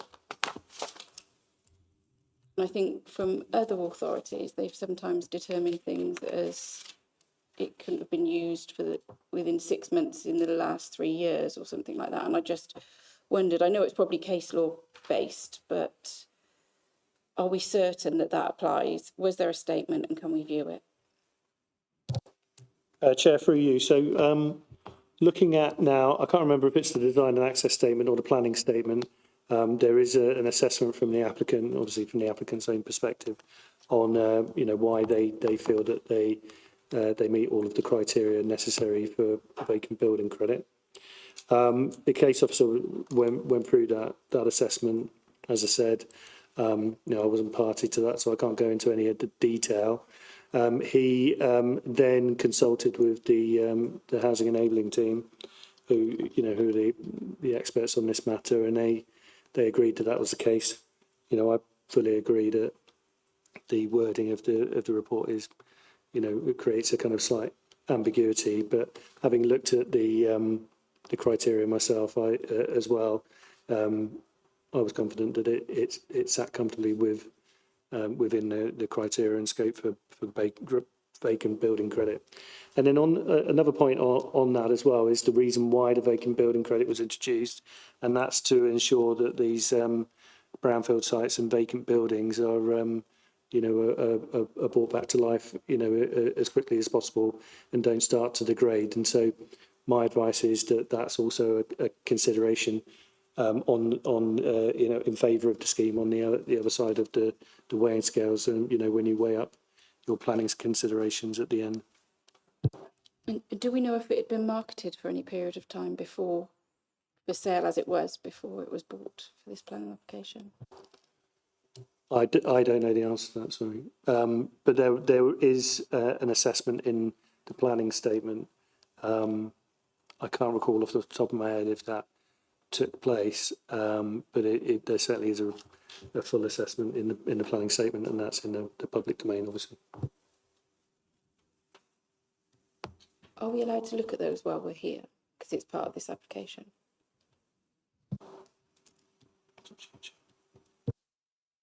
How big is the document? I don't have access to the internet, so I wouldn't be able to bring it up on screen. My advice would be to determine the application as it is in front of you. I think we've got two of your specialist officers, the development management officer and the housing officer, have both considered that it meets those requirements, and so that was sufficient for me. But I won't be able to bring up that document myself, sorry. I think it's just the likely word that. Councillor Tracy?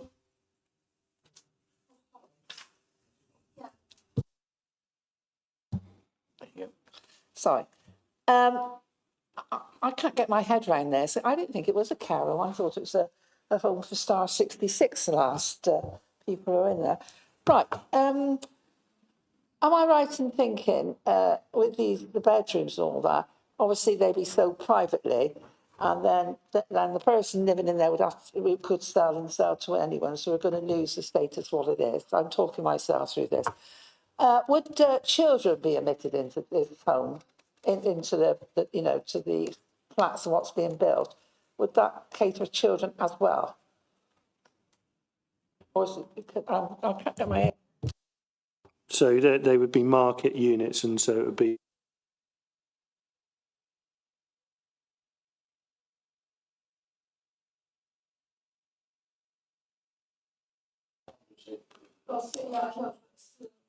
So, Chair, through you, I would advise members that would probably be a building regulations matter or a health and safety matter, and I think it's probably something you probably shouldn't attach a huge amount of weight to as a planning consideration, because a lot of it is guesswork, and presumption.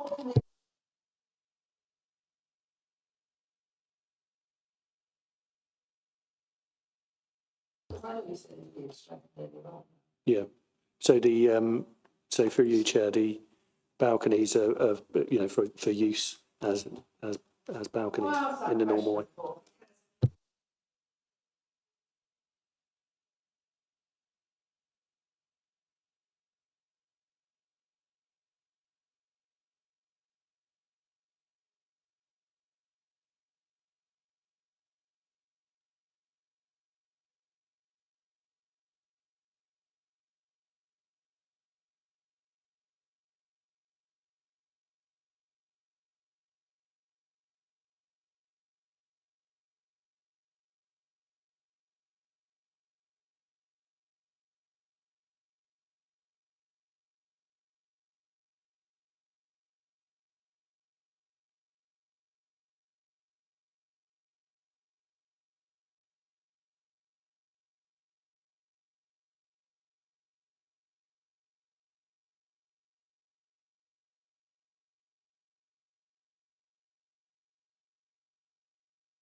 put it on. We put both of them on. We're now into the debate. So as stated in the previous item, you are still entitled to ask the relevant officers relevant questions if they arise.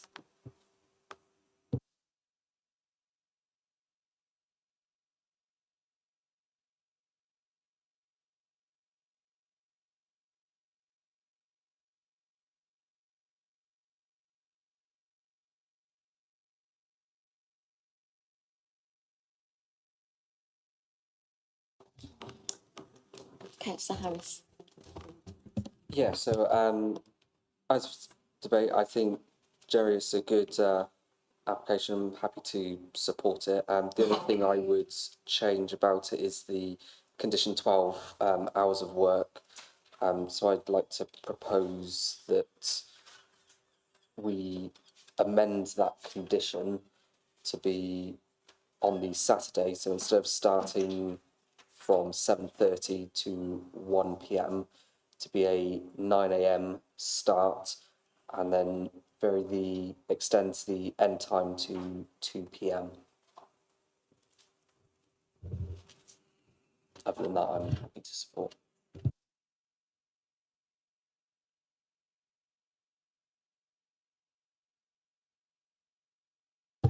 So just to interject, Chair, no, I don't think that's unreasonable. It's not the norm, and so I've already said this. So 7:30 till 1 is the norm for for Saturdays, and you'll see on most planning conditions. But I can't see that that's so unreasonable that it could be challenged. Councillor Lewis. Yeah, just coming in on that. I don't think, say 8 o'clock in the morning on a Saturday, everybody's up by then, because they've usually got the kids bouncing on their heads or going to work or something like that. And also, going to 2 o'clock, that does put a lot more expense in for the workers, because you're paying basically the afternoon rates on a Saturday. I would have said limit it a little bit from 8 till 1. Just give you an extra half hour in bed or whatever, Liam, But going to 2 o'clock, I think is. Will they love it? You extending it to the afternoon when they are awake and whatever? I would say not. So I would have said 8 till 1 would have been fine.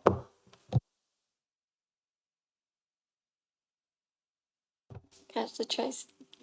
Going back to the pitch you brought up on the front of the house, and the side of the house was quite a gap there.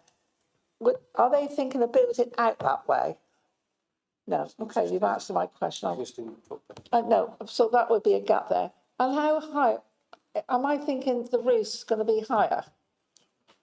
So it'd be, but it's just the different taking the lift shaft out, and so this is why I'm getting the staircase. I get all that. So really, the building would stay as it is. The only thing they would add would be the balconies. Oh, they're already there. But I haven't seen them all. We'll pass every day. So, Chair, just for clarity, so the fenestration changes. There's a removal of that rear lean-to, removal of the lift kind of shaft from the roof, but the size of the building, otherwise, certainly the height would remain the same. Standard, yeah. Trouble is, there's so much changes there, doesn't it?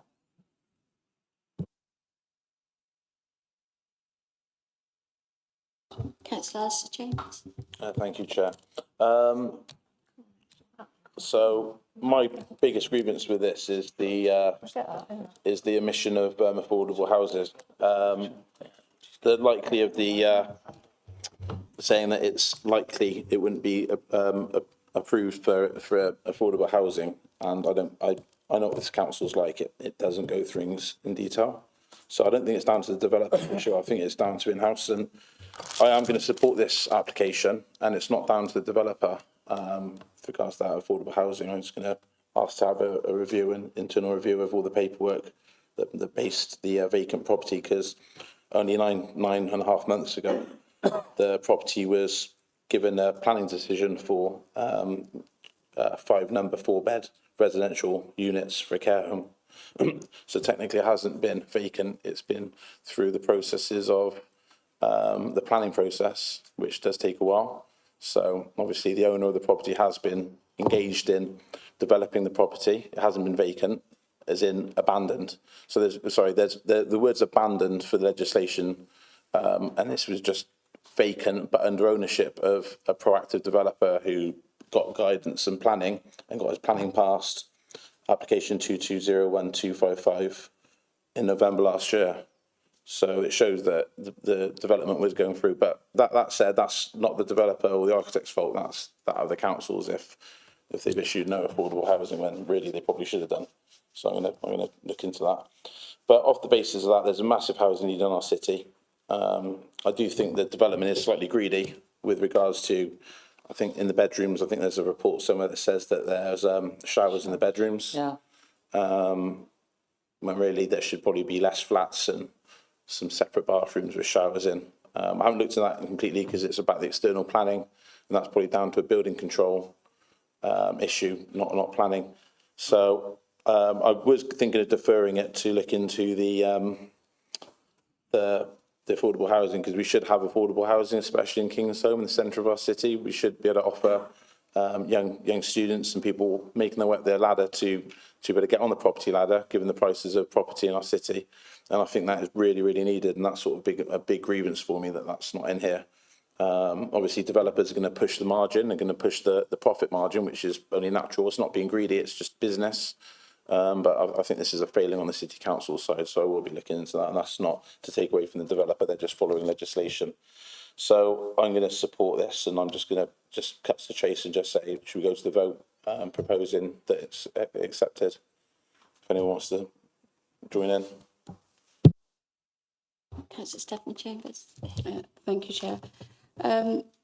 Like Councillor Alistair Chambers mentioned, I've been sat here and, really weighing up the fact that we do need properties and people do need places to live against the affordable homes, and there being none because of this vacant property credit. I can't justify in my mind that I know how long before a planning application gets through and validated, and it doesn't seem to me that this building was, I think the owners or whoever had decided what they were going to do with this, and then they haven't put any affordable housing in it because they thought they found a loophole. I'm not certain that that applies. The word likely in this report worries me, and I would like to be more certain, because I know other authorities do apply that very differently to how this seems to have been applied. So I'm not certain that that applies. I think there should be an element of affordable housing, even if they'd done one property. So one family could have either bought one at an affordable price, or there could have been an affordable rent there. I would have liked to have seen some willing on that part, because there's no viability statement here telling me that they couldn't afford to within this development. Therefore, I'm not convinced that they couldn't have provided an affordable home.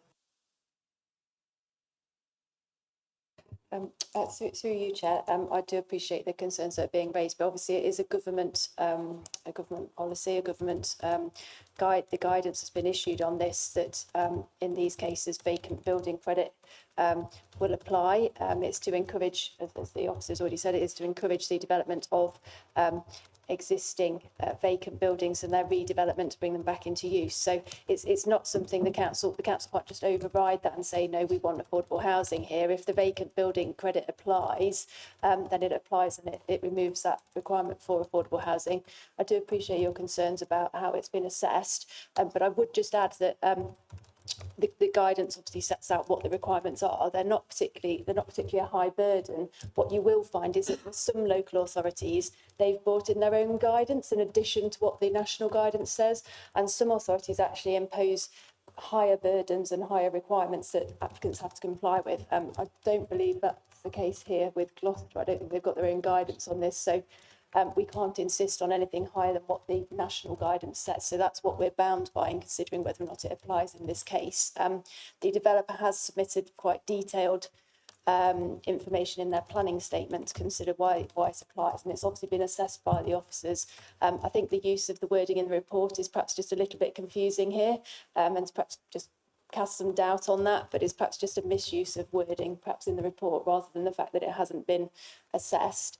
You know, it's clearly been assessed because it's in the documents submitted by the applicant. So that was just to try and explain that in terms of the requirements and how they apply. Can you say then you're certain that the vacant building criteria applies to this property? So going back to all I can say is that the case officer has made the assessment. That's been backed up by the housing officer. They're the two experts, and they formed that conclusion. And so on that basis, I was happy to support the recommendation that was made by the officer to take forward to the agenda that's in front of you. Sorry, just one more thing. It says in the criteria that the site has not been made vacant for the sole purposes of redevelopment. Whilst we can't prove that that is the case, I don't know how we'd prove it wasn't the case when there was such a short period between it being vacated and then planning permission put in. Yeah, it's a good point. I think in the planning statement, the agent, the applicant's agent, has explained that the previous occupiers moved on of their own volition in order to occupy a different building within, I believe it was within the city, and so that was a kind of a natural evolution that has led to the building being vacant.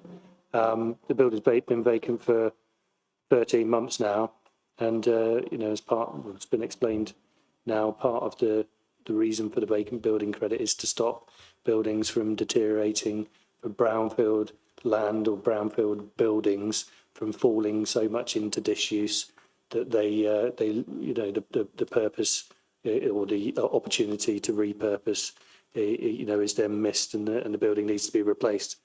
Another consideration, of course, is that this building is important within the conservation area, and so my advice would be to attach positive weight to the application on the basis that the building would be reused. But of course, that's your judgment. Could I just ask one question, Chair? Sorry, in these circumstances, could we have asked for a viability, or was that because that doesn't apply because it's a different criteria?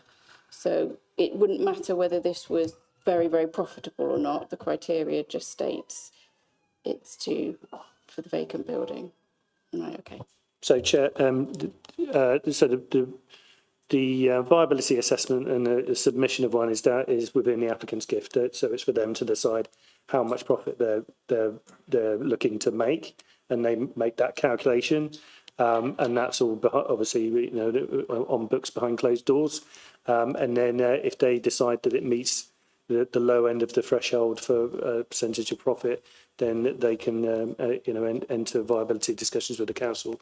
In this case, they didn't, and so that wasn't an assessment that we were party to, or could consider. Sorry, just to add to that, when it comes to vacant building credit application, you don't need to submit viability in order for that to apply. It's generally you'd submit viability where you were required to provide affordable housing, and then the viability of the site perhaps suggested that you wanted to lower the amount or try and avoid providing it that way. But where vacant building credit applies, there's no need for a viability assessment to support that. Sorry. It just doesn't seem to sit right with some other things we've looked at previously, because we've looked at properties before that are being really pushed, in their section 106, and they are vacant buildings. And they're being pushed, those developers, some of them are social housing providers, being pushed to confirm their affordable housing number. They won't get through the section 106 without it, and it just doesn't seem to marry up to me. I do understand your concerns, and I think it is something that's sat quite difficult for local members to apply and consider. But as I say, it's a government scheme. It's something they brought in to try and bring about the redevelopment of unused buildings, and they wanted to try and incentivise developers to do that. So that was why they brought it in. And unfortunately, as local authorities, we're here to try and you're here to try and apply that and determine the applications accordingly. Councillor Lewis? Yeah, I do understand the concerns on that, but I think we just got to go down the road of the two officers involved. They are quite happy with it, and we have to take them as their word. If in later days it finds out that they were wrong, well, things will go their own course then. But I think as we got in front of us, not ideal, but I think we just got to go with it. Okay, I believe we're now ready to vote on the recommendations. I'm content and to support the officers' recommendations, and I propose to accept the recommendations. Do I have a seconder? Yeah. Sorry. Can I propose an amendment to that we amend the condition 12 hours, whether we want some debate on what time's appropriate? I know Councillor Lewis proposed 8 a.m. I originally proposed 9 a.m. Whether we say do 8:30 because that pushes it back 1 hour from the 7:30 start, and then whether we push the end time back an hour so they still have that same amount of time for development. I don't know what others. I object to that. Construction legislation throughout and HSE states you can just start work at 8. Yeah. So I don't think you should make anything. It might be harder for the developer to obtain staff and cause contractors from outside of Gloucester to come in. I think we should just stick with national policy with construction hours, and I think 8 a.m. is sort of your standard start date. If I told my staff on my jobs to come in at 8:30, they'd probably go somewhere else so they can start earlier, not impact on getting home to either look after the children, pick the kids up from school. It might reduce the working day to like, I know, but kids, they've still got childcare, they've still got help, they've still got people, most people work on Saturdays. So if it's a Sunday, I'd agree, but there's no working on Sundays, so I So don't can we agree have with a that. proposal then at what time we're going to start work? It's 8 o'clock. Do you agree or? I propose, in contrary to that, just to remain with the officers, the standard sort of construction times. I work in the industry, and it'd be hard for me to manage staff coming in later on a Saturday. It just won't work for them. In that case, I'd say the proposal would be from 8 a.m. as opposed to 7:30 a.m. Do we have a seconder for the 8 till 1? Yeah. Chair, can I just jump in? So, and that's till when? Because we were talking about 2 p.m. and the officer's recommendation is 1 p.m. Just need some clarity on that, sorry. I'll finish 1 p.m. as well, and I'll support that. That's standard. Just think of the neighbours. 8 till 1. 2 o'clock around the barbecue. 8 till 1, okay. So we're going to vote on that amendment. Okay. So we're going to vote on the amendment of the time, 8 till 1. Do you agree with that? Those in favour? Unanimous?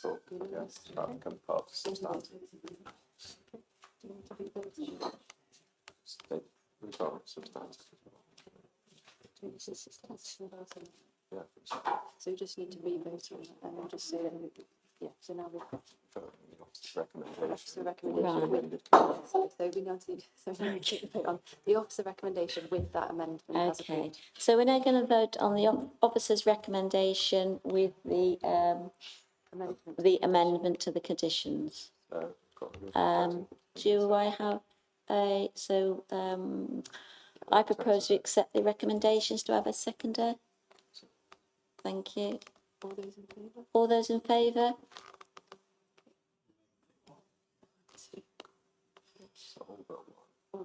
So those against? Those against? You against?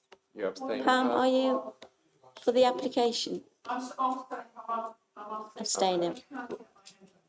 Okay. One abstention then. Okay, so that's approved. Okay, so that's approved. Thank you. We call the chair. Okay. So it's 8 a.m. to 1 p.m.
Back in the chair for agenda item 7, Long Levens Rugby Club.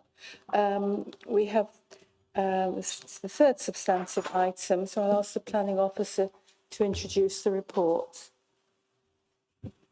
Thank you very much, Chair. Good evening, everyone. As you'll see, this is an application at Long Levens RFC. It's a fairly straightforward application. The proposal is to erect 6 floodlighting columns for the main pitch and the training areas at Long Levens Rugby Club.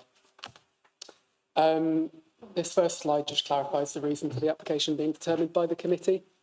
You'll see this in section 1.0 of the report.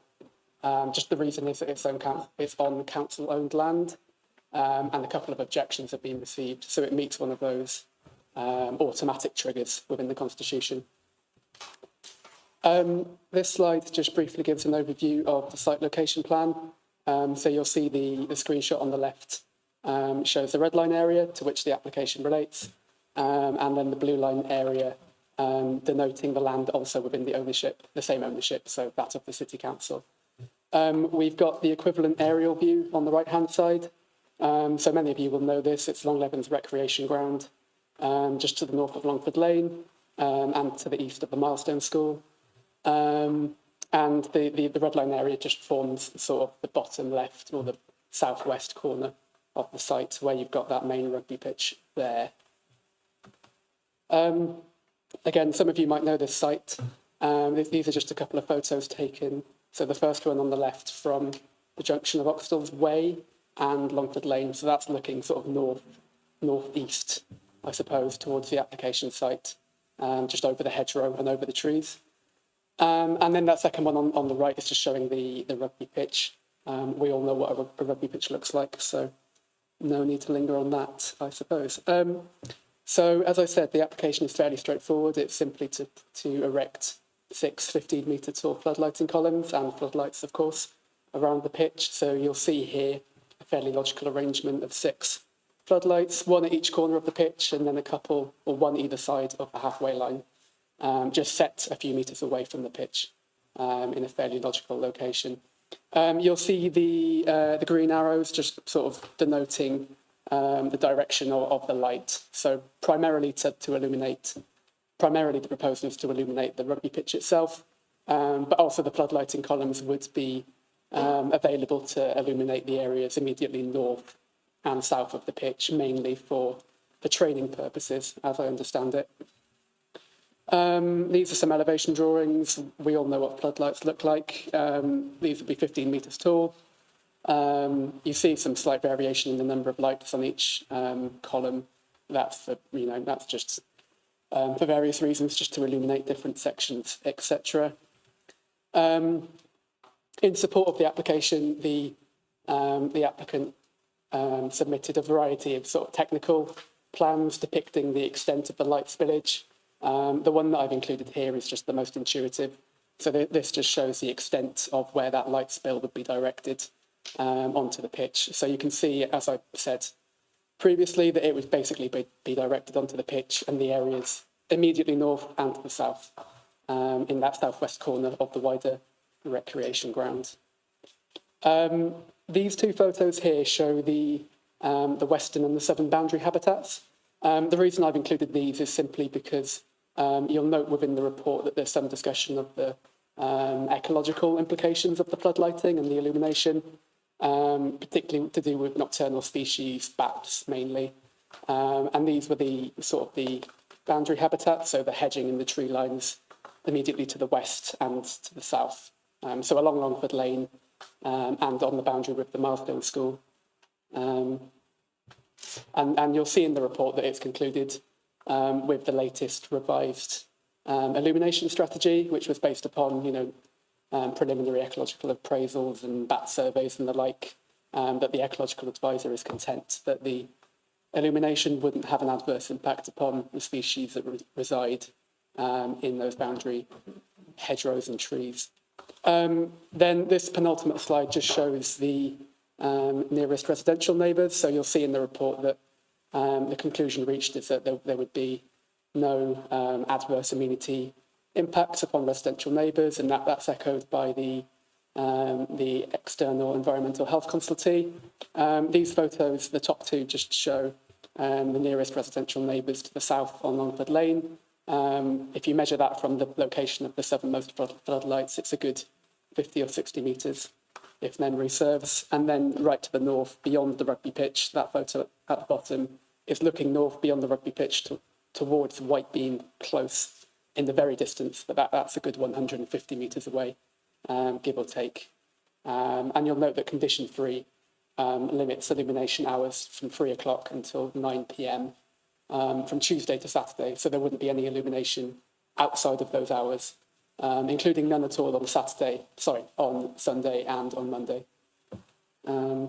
And so accordingly, subject to those conditions that I've outlined, so the illumination hours and adherence to the revised lighting strategy, the officer recommendation is to grant permission. Thank you, everyone. We have no registered speakers, so we move to questions. We've got Councillor Lewis first of all. Yeah, thanks very much. They're on about the portable lights that they've used. They are obviously not the same height. And were the actual lamps directional down rather than up in, lighting the Staverton planes coming in, sort of thing? As in, are the proposed lights, will the light spill be directed downwards? I would have to assume so. So we've got, as I said, there's a variety of sort of technical plans submitted in support of the application depicting the extent of the light spillage. The one that I'm showing here on the screen, it's not on the screen at the moment, but you might have a good memory, so you might be able to recall it. It shows essentially what I understand to be the sort of extent, the limit, the extent of the light spill. So the lights, as I understand, would be sort of oriented primarily downwards, rather than across, if you like. Would this be judged the same as the Blackbridge racetrack, which they had lights put down onto them as well? Same criteria. I'm afraid I'm not familiar with what was proposed at Blackbridge, but yeah, to the best of my understanding, these would be oriented such that the light spill would, wouldn't extend beyond, what's depicted here. So that would be the area of ground, I suppose, that's illuminated, if you see what I mean. Councillor Wiederhold. Thank you, Chair. In the objections, it refers to previous use of portable floodlights on occasion. I assume that when the club has permanent floodlights, there would be a more frequent use of the lighting and therefore play and practice in the evenings. Has there been any consideration about the potential for noise for the affected neighbourhood? So the council's environmental health consultee was consulted on the application, and they didn't raise any concerns with regards to noise. The application we've got in front of us is proposing floodlights, so the majority and the primary concern or consideration with regards to neighbourhood amenity has been with regards to light. So I can't say that noise and any potential for noise has figured too heavily within the consideration, but of course, it would be fairly difficult to speculate or to state with any certainty the extent of noise that might arise. That would be dependent on the intensity with which, the site is used. So that's not something that could, to the best of my knowledge, be controlled within this planning application process. Thank you. If the portable lighting that they've used in the past is now being replaced with permanent lighting, I could understand that there's no real change, but why it's suggested now that there will be a more frequent use of the land at night, and I do wonder if the neighbourhood, putting young children to bed at well before 9 o'clock, it could be quite challenging, and I'm surprised that hasn't been considered in this at all. It's a fair point you raise. Of course, we do have the illumination condition, as I've mentioned, that would limit the illumination to 9 o'clock, so it wouldn't go beyond then. We haven't asked the applicant to submit, a advisory schedule of possible events or such like. To the best of my knowledge, it would be used for rugby games and the like, but, I think, the rugby club do operate host from time to time other events. But, the application, we've considered it on on the grounds that are being presented in front of us, and we don't see a reason. We don't see that an adverse level of harm is sort of demonstrably brought about by the proposals. So hopefully that sort of answers your question. Yes, thank you. Councillor Tracy. I'm happy with this, actually. It's a community thing. And my question is, well, just following on to that, well, I do agree, because you already asked the question earlier, and I think there is a cutting off time for the lighting. And so what time are we stipulating, please? Yeah, so that Still in Right, condition... sorry a minute, because I would like to hear that again from the gentleman. I know. So the illumination hours condition is condition number 3. So that condition stipulates that the illumination, and I've just been very kindly handed said condition. That condition stipulates that the floodlights can be illuminated only within the hours of 3 p.m. to 9 p.m. and that's from Tuesdays to Saturdays. In other words, outside of those hours, so up until 3 p.m. after 9 p.m. and all day on Sunday and Monday, there would be no illumination whatsoever. So that's in the condition in black and white. So hopefully that answers your question, Councillor Tracy.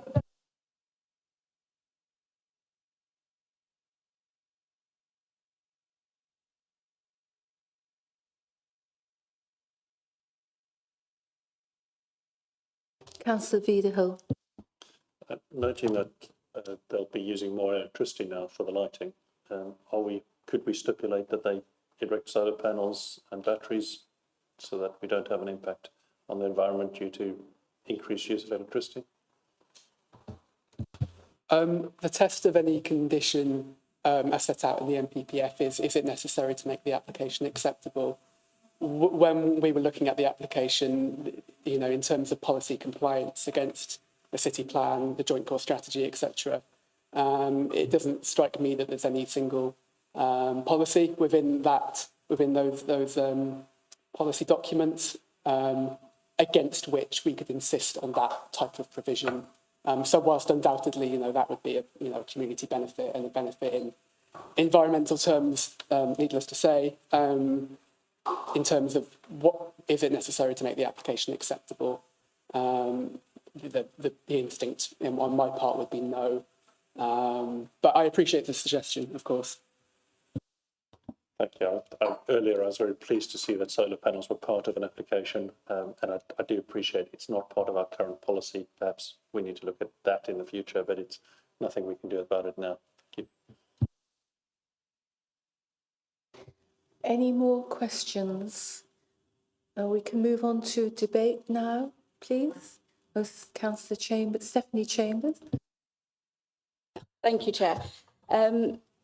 So my experience in my ward when the community clubs have put up lights was that the technology, because they gave me quite a detailed explanation when we first turned them on, the new technology, one, maybe might even be a benefit compared to the portable ones, whatever they were using before. I don't know how they worked.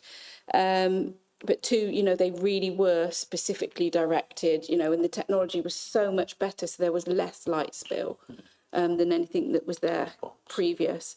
And I really think, you think about, say, of those evenings of Tuesday to Saturday, where so many more children can be utilising that and using the benefits and the health and fitness. And, we'd all rather our kids be doing something like that than in a dark alleyway causing antisocial behaviour. So I'm really, not that they would be, but I'm really supportive of anything that will really incentivise children to get out there, keep healthy, keep fit.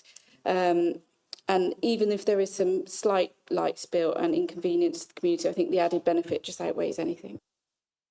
Councillor Lewis. Yeah, thanks so much. I don't think solar panels apply to this because it's got to be dark for the lights to come on, and I know they're batteries. Yeah. And the actual lights themselves are so much better than they used to be now with the LEDs and stuff like that. Well, we have them in King's Own, don't we, all the time? I love it. Lights my rooms up. King's Own rugby ground. Yeah, she can see who's in there now. what But anyway, so I got no problems with this whatsoever. I think it's a great extension of getting the kids and the youth and whatever. And I don't think it'll cause any extra noise, because I think they have some noisy little events down there anyway. And Longford Lane is exactly the quietest lane on the planet. So I think it's just a great idea, and good luck to them. Oh, it's good. Councillor Alistair Chambers. I think we can all agree it's good. Can we go ahead with the vote?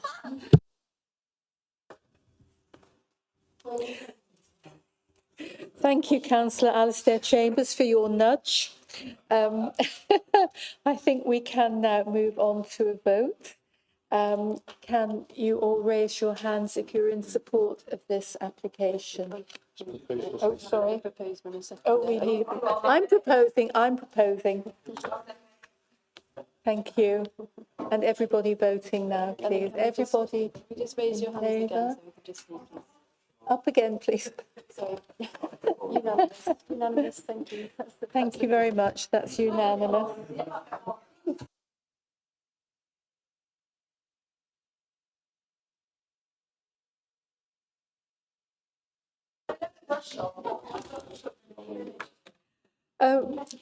Agenda item number 8, delegated decisions. Are members content to note the delegated decisions? They are? Fine. Now we move to the date of the next meeting, which is on October the 1st. Put it in your diaries. And we now finish the meeting. Thank you.